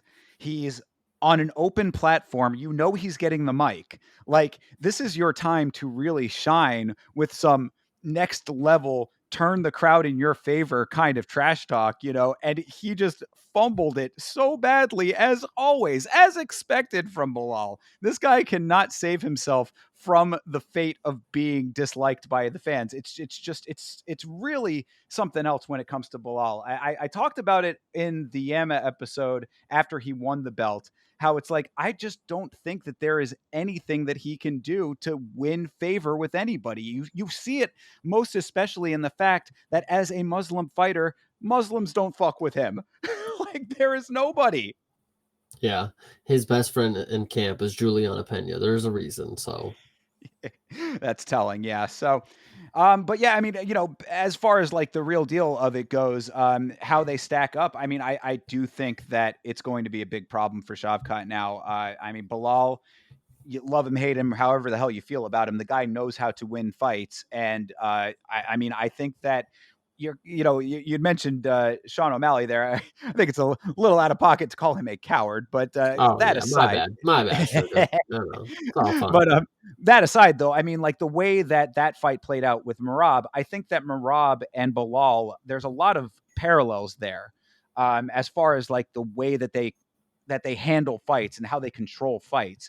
And when it comes to the fight with Shavkat, I mean, I think that Bilal is a guy who's going to be able to get his game plan off a lot more quickly and effectively based on the way that Shavkat at least started this fight. Could he have some success later on in a fight? Maybe. I mean, it just really depends on how Bilal navigates. But I mean, just going off of that performance specifically, and then compared to all of his previous opponents who he was so dominant against, I think that there's going to be a pretty hard time waiting for him in that title shot. Yeah, absolutely. So yeah, I mean, I guess the last thing I did want to mention is that I think that for all of the uh, craziness that surrounds Ian Gary in his personal life, all of that kind of stuff, I thought that he handled this loss very well. We had talked about a couple of guys who handled losses pretty well because the headline had read for in a couple of places, oh, Ian Gary didn't think that he lost or whatever. That's not really what he said. What he said is that that he didn't like really lose like ground, that he essentially, even if he didn't win the fight, went to the got Shavkat in the most compromised position he'd ever been in. That he didn't feel that he really like regressed in career wise. That kind of stuff was basically the gist of what he was saying. So I don't think it was a delusional Ian Gary statement in this post fight when he was talking about it. I thought he actually assessed the situation pretty maturely, and he was pretty mature leading into this fight as well in the pre-fight press conference too. So I got to give Ian Gary credit where he deserves it. Yeah, 100%. I do respect the kid still. Like I liked him going into it. I wasn't somebody who was big into hating Ian Gary because it's really about the fight game at the end of the day. Like he can do whatever the fuck he wants as long as he looks good in the cage. Sure And thing. he looked fine. He obviously lost. Like I think again, I agreed with his corner. Like it was very clear the rounds that he lost. He maybe won one of them up until that point, I think is what it was, 3-1. But yeah, that fifth round, he really showed the urgency, and he Sure. didn't show that against Neil Magny, and that was really that was my main criticism. It's like you didn't show that you wanted this fight over, that you wanted to be solidified as victorious now. He wanted to win this fight, and I respect it. That's a dude that not a lot of people want to fight in general, and that's even just going in there thinking you're going to lose. Like Ian Gary went in with confidence and the ability, and kind of backed up a lot of stuff, in my opinion. Yeah, no, I would agree with that as well. I think so. And I'm certainly one to laugh at Ian Gary when it is appropriate, but in this one, I think it was a good navigation and a good fight overall. And also, one thing that he did very smartly in this fight was leave his wife at home. Yeah, yeah. No, oh my gosh, I'm trying to think of the funniest thing ever. I remember I said it on the night. Shit, Oh, was it with the phone call? it might have been something about a phone call, but it was something about his child's ex-husband's, something like that. Man, it was really fucking funny. The fucking wife. Oh man, it was a funny fucking thing. But I forget it. Either way, moving on. All right. Yeah. Well, very briefly, because since I brought it up, there was a point on commentary where they had said that when he got the call to fight Shavkat, because of course he was scheduled to fight Joaquin Buckley originally, when he got the call, that his wife picked up the phone and handed the phone to him or whatever. And I was like, of Nice. course. Yeah, of course it was. Yeah. Yeah. She's the only one that picks up the phone in that house. Ian Gary's not allowed. But Yeah, no, she anyway. probably does have control over it. It's in her purse at all times. Legit. But all right, let's leave the leave lion dogs lying for that one. Let's move on to the main event here. Alexandre Pantoja versus Kai Asakura. Welcome to the UFC, Kai Asakura. I mean, how about that finish there of this guy who was supposed to be this rising star? Yeah, I mean, I give him credit. He did have the moments that I figured he would.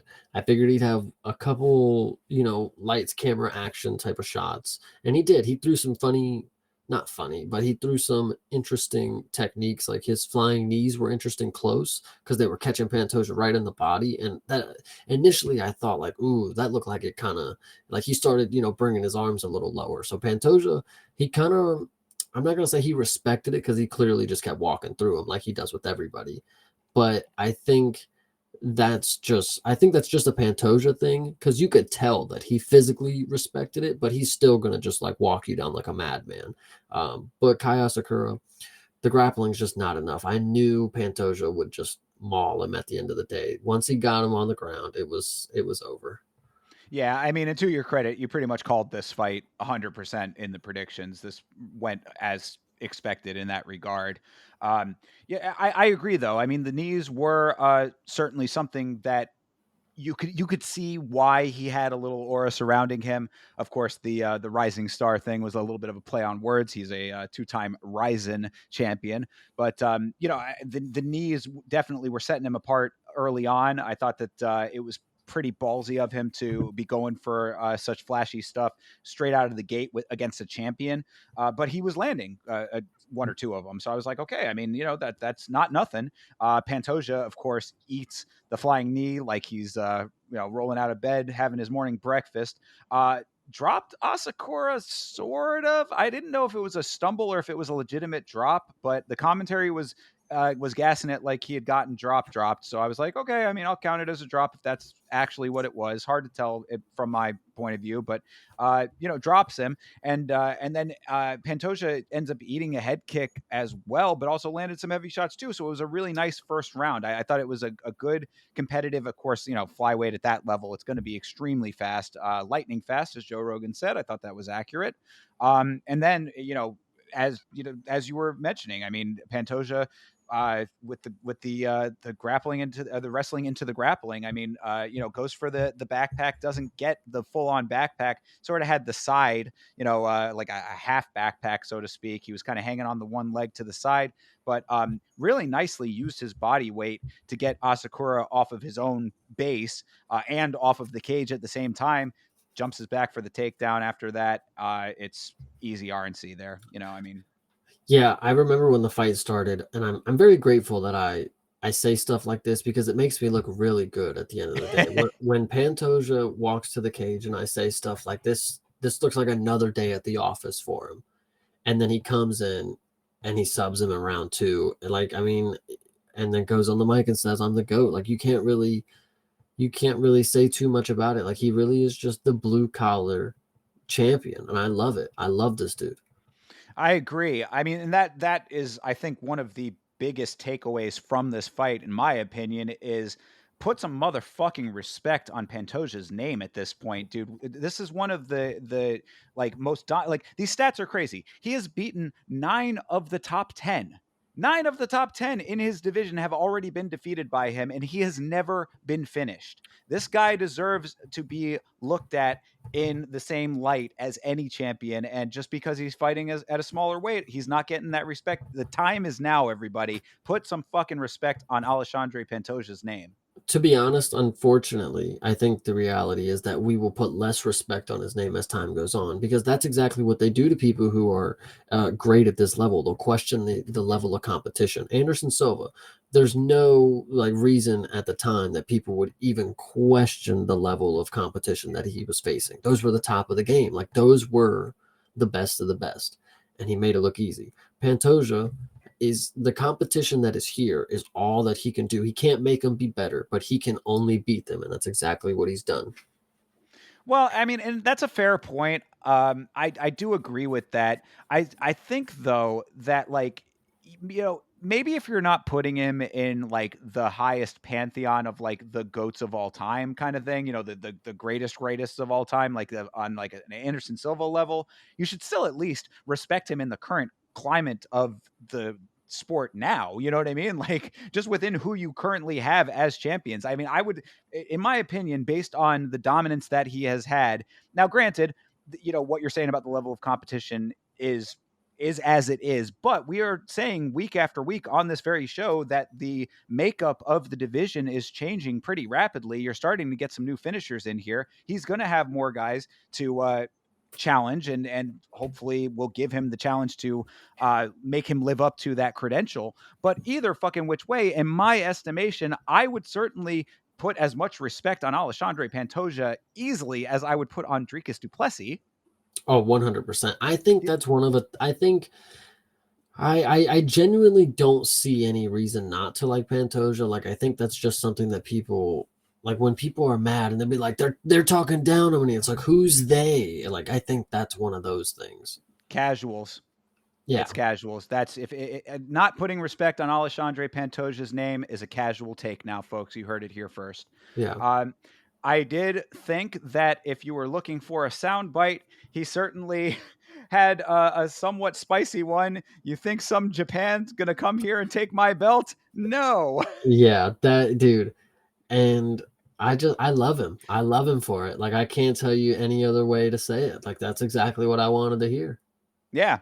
And I mean, and I guess the last point about when it comes to the GOAT part of the conversation, to his credit, did call out DJ. DJ promptly says, "No thanks, I'm retired and staying retired." So unfortunate in that regard, but that is the right thing to do. Do you think, because just a couple, just up until Stipe and John Jones fought, everybody was complaining of like, oh my God, this dude's reaching into retirement for people. Like, what? Are we serious? A So, slightly different, I would say though, because DJ just retired. I mean, I he I mean, DJ's retired this year, if I'm not mistaken, right? I mean, I think probably, but I mean, yeah, he's I'm been pretty retired. sure. He's been out of the UFC for a little bit. So if you want to count it apples to oranges in Uh, some manner, you could All do that. right, all right, fair enough. I'll give you that as a good counterpoint. But I do think that like at least as far as perceptionally goes, if people are still consider, because I mean, a lot of people have DJ in their like Mount Rushmore of MMA fighters. So like, I think that if you're going to try to change the perception as you were just laying out there of how people are looking at him, then yeah, I mean, you got to shoot for as high as you can get. And if he is already as high as he is going to get based on being as dominant as he is in the organization, then unless they find somebody in the fucking, rurals of the Congo now, I mean, they literally brought a guy in from another organization to challenge him because of what he's done in the UFC, then where else do you go? He's created his own ceiling.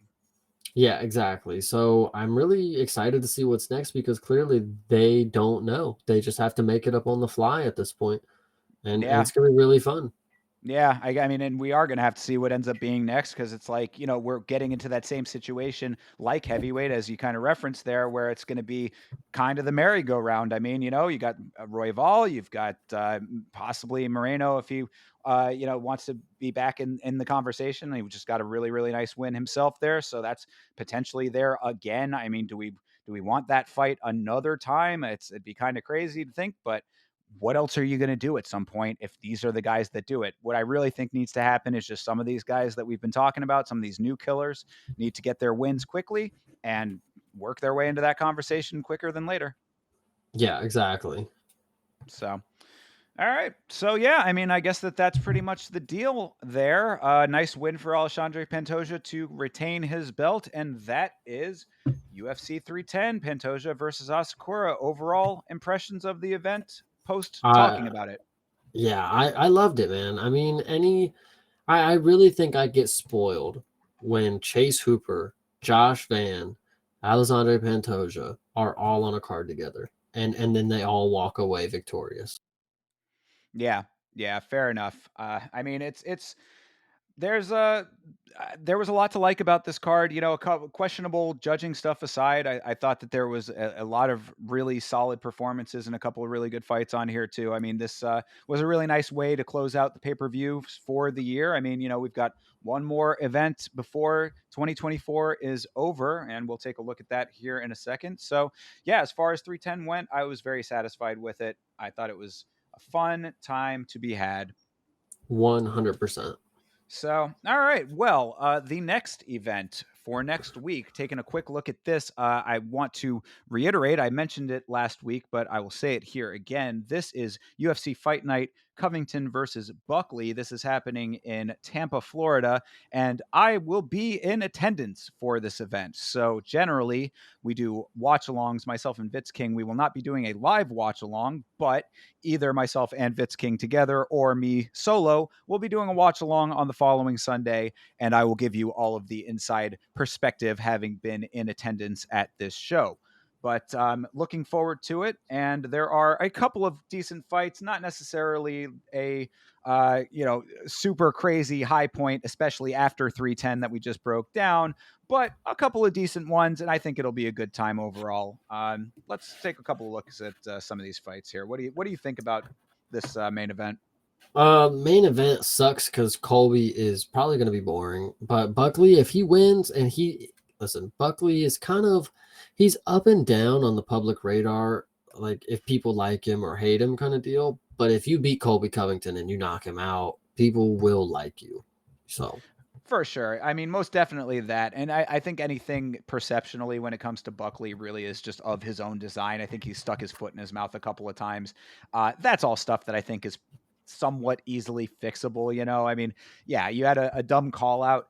That's not going to really matter in the grand scheme of things. That you keep winning your fights, and as you said, I mean, if you do it against Colby Covington, who I think a lot of the world is actively looking to have, taken out of the equation altogether, that's definitely going to be a big highlight for him. So, yeah, I will be out there rooting for Joaquin Buckley 100%, and looking forward to seeing if anything comes out of Colby at all, really. I mean, because I don't think that there's much to be had there anymore. But this really is actually, I think, a good test for Joaquin Buckley to, show that he is like past the Colby like hump. You know what I mean? Like he can get around that, because Colby is his own version of a ceiling, I would say.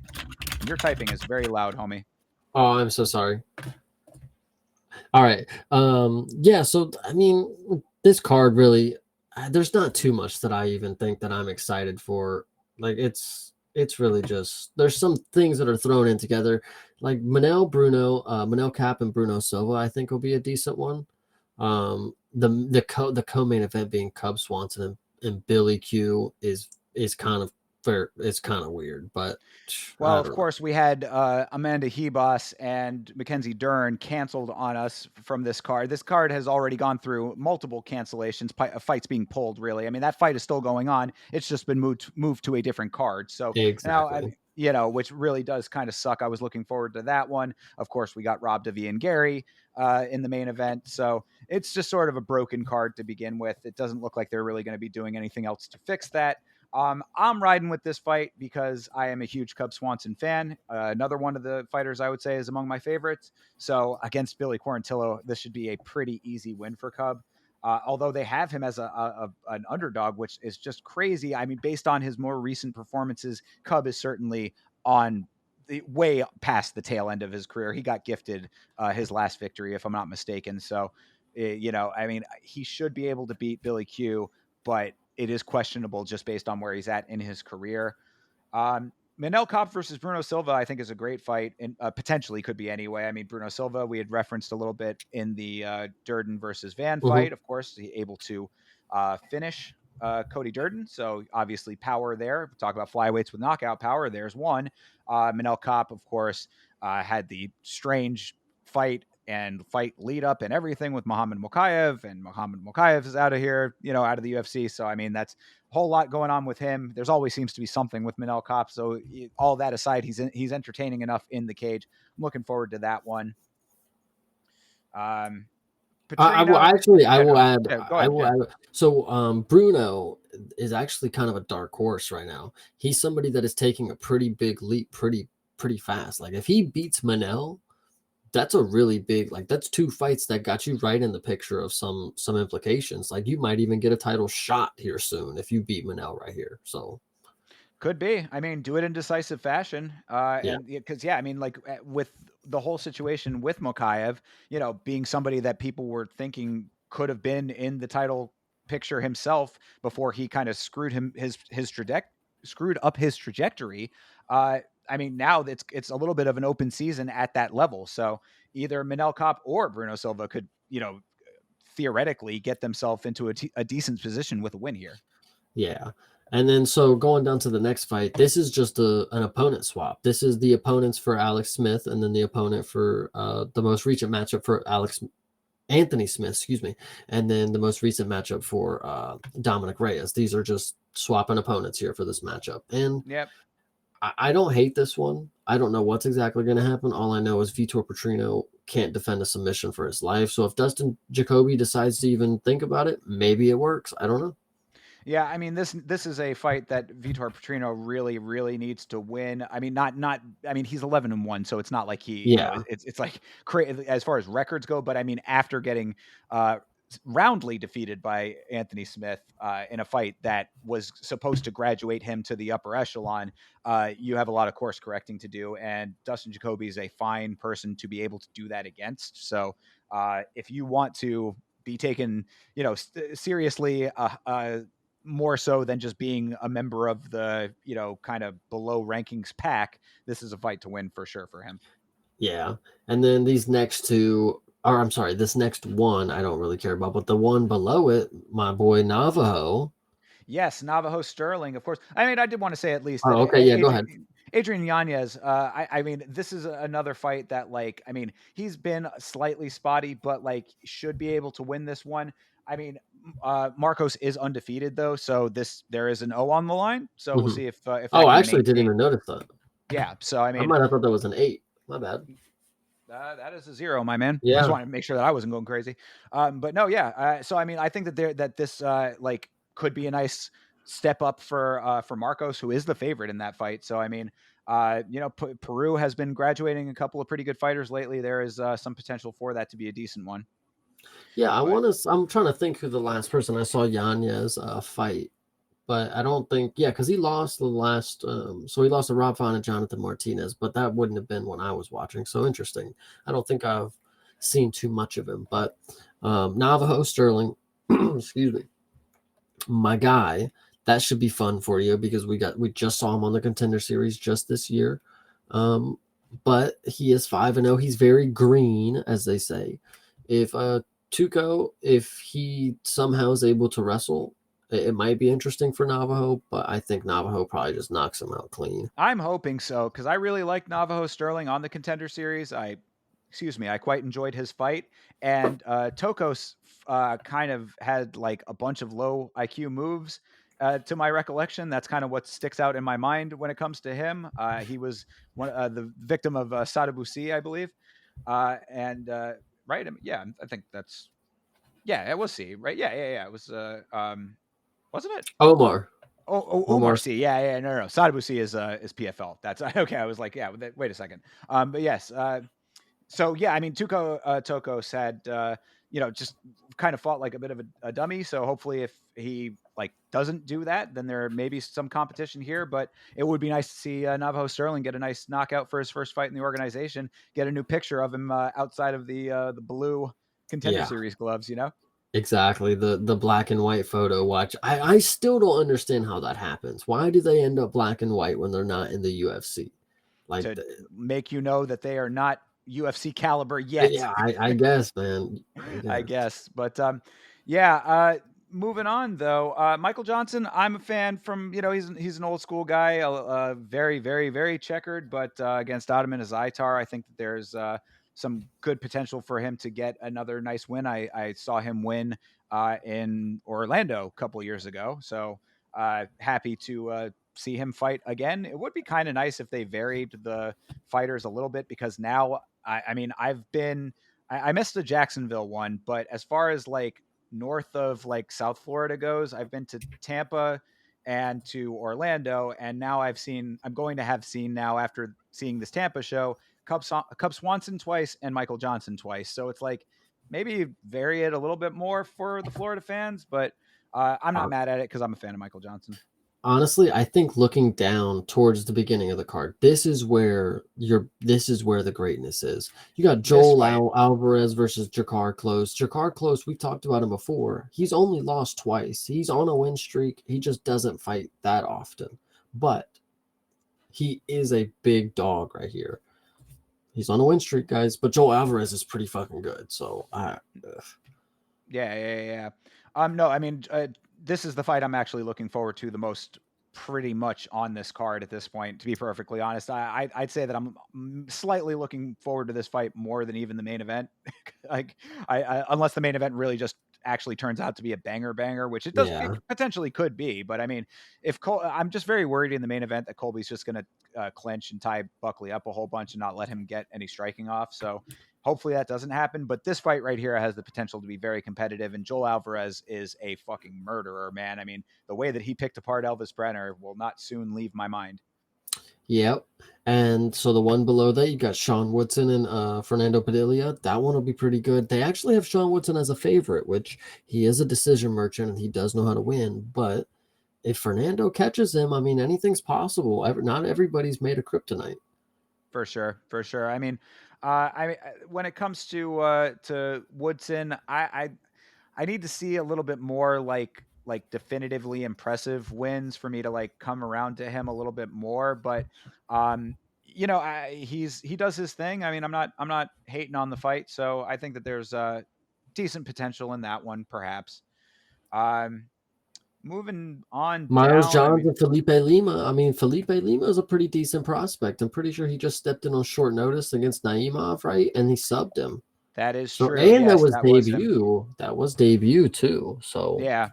So yeah, I pretty mean, big jump hopefully, actually for yeah, Miles hopefully, Johns. hopefully he can get a decent win over Miles Johns because I mean, like if he's able to do that and keep that consistent, then Miles Johns is a good person to be able to really test that. Yeah, that's a very experienced person though. So Right. it'll be tough for Felipe. You know, his second fight versus somebody who's been here for a couple years. You know, this will For be sure. interesting. Yeah, 15-2 versus 13-1. That's obviously guys who are kind of neck and neck to maintain trajectory. Yeah, true. I mean, Miranda Maverick versus Jamie Lynn Horth. Horth just fought, so I really don't know why she's back that quickly. I mean, her last fight was not like a world-ending performance, but she's back against Miranda Maverick. Maverick, you know, decent, I would say. I think You that got this to should, remember last yeah, fight, she showed up jacked. Miranda Maverick was ridiculously built in her last fight. She looked like yeah, she put in so much work. So remember true. that. Yeah, yeah. I mean, she's a super heavy favorite in this fight. So, theoretically, if she comes in with the same physique and level of intensity, this should be pretty okay for her. But maybe Horth is trying to make a statement. I can come in and do it on short notice and stay active, trying to build up a little bit of a momentum for herself. She's Get newlywed, paid. so yeah, Yeah. exactly. She just got married. She's got bills. Isn't that one crazy way to afford a wedding? You know, like, man, we got to pay bills. Like, I might as well just go fight, you know? Yeah, take the fight. I mean, I think that was what that last one might have been on short notice, if I'm not mistaken. So, she was like in Vegas for her honeymoon and then just ended up fighting. Yeah. So, moving on, just Ramon Taveras. I did an entire video about the crazy situation with Ramon Taveras nearly being murdered right here in the state of Florida. So, hopefully, he'll get a nice win to, get him out of Duval County if that's what he needs, him and his family. I hope that happens for him because that situation was pretty scary. He's going up against Davy Grant, who uh, I've never been super high on. So, I think that there is plenty of potential for him to win that fight. And Josephine Knutson, I'd like to see get a nice win. She is from Sweden, and Yeah, that's what I. I think that one will be a fun one to open up. I mean, you got a Venezuelan queen, Piera. I've talked about her and her twin before. I forget what her name is at the time, but Piera's a really good one. That might be a good, decent dog, but Josephine, we've talked about how impressive she is on the feet. She's pretty solid. For sure, most definitely. So, yeah, I mean, I agree. I mean, and Josephine, of course, is undefeated as well. So, trying to keep her O going. So yeah, I think that this is an okay card. I mean, I've been seeing the criticisms of it. It's super mid, blah blah blah, this and that. Sometimes, as we've seen throughout this year, even that cards like this can deliver in a real way. So I'm hoping that is the case and is not a complete dud, considering that it is my homie who I'm going with first time seeing in a live event. So I'd really like it to be a good one, at least for him. I also want to note just one last thing on that Yeah, Piera fight. She got sure. disqualified in her last fight from that headbutt. Oh, she Remember? was the headbutt girl. Yeah, yeah, yeah, yeah, yeah. Yep, She's got a lot to. against the really buff chick who surprisingly couldn't take a punch. You know, she just like gave up and like took the DQ win. Yeah, okay. Yeah, yeah, she's got a lot of ground to regain after that ridiculous disqualification. I mean, that situation with that one was that she was headbutting and was warned about it, and then went back and did it again. Yeah, There's yep. no excuse for that. So, yeah, hopefully she's learned her lesson. Maybe better understanding and comprehension of the rule set for her. Fight a little bit smarter, but she's got a big test in Josephine Knutson. So we'll see what happens. Yep. I like this card. It's all right. I talked Yeah, after we ran down. It's not that bad. it's not bad. I think it'll be a fun time. So we will, of course, be back next Monday to break it all down. And I will not be watching along live. As I said, I will be at the event live. I'll be doing a watch along the following Sunday, so you can keep an eye out for that. But Chase, you'll be watching live, and I know that you can tell them where they can find you to see you do that. They will find me on youtube.com/@CP Smalls, and I will be on Twitter, you know, goofing around on at Creative Partin, Partin. And if you actually want to support the channel and reach out, I will have merchandise with the logo. Let me actually get one for you. How about it? Yes, we did not even mention this on the show yet, and I would have been remiss if I had let it slide, so I'm glad Chase did mention it.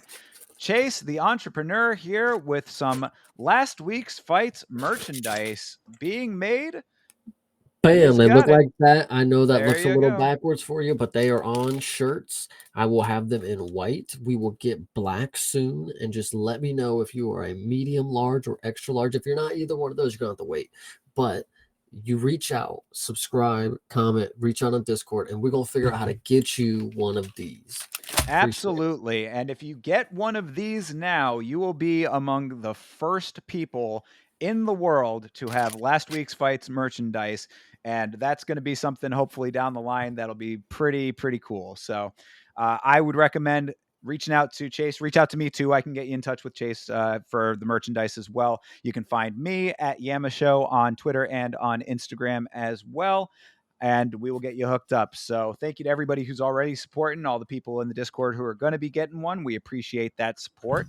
And yeah, I mean, there will be a video, hopefully, praying that I can make the schedule work, but I'm trying to get a Yama episode out this week about 310. So keep an eye out on the channel for new content. And we will be back on Monday for another last week's fights, everybody. Cop a shirt. We'll see you next week. Take care. And as always, fight on.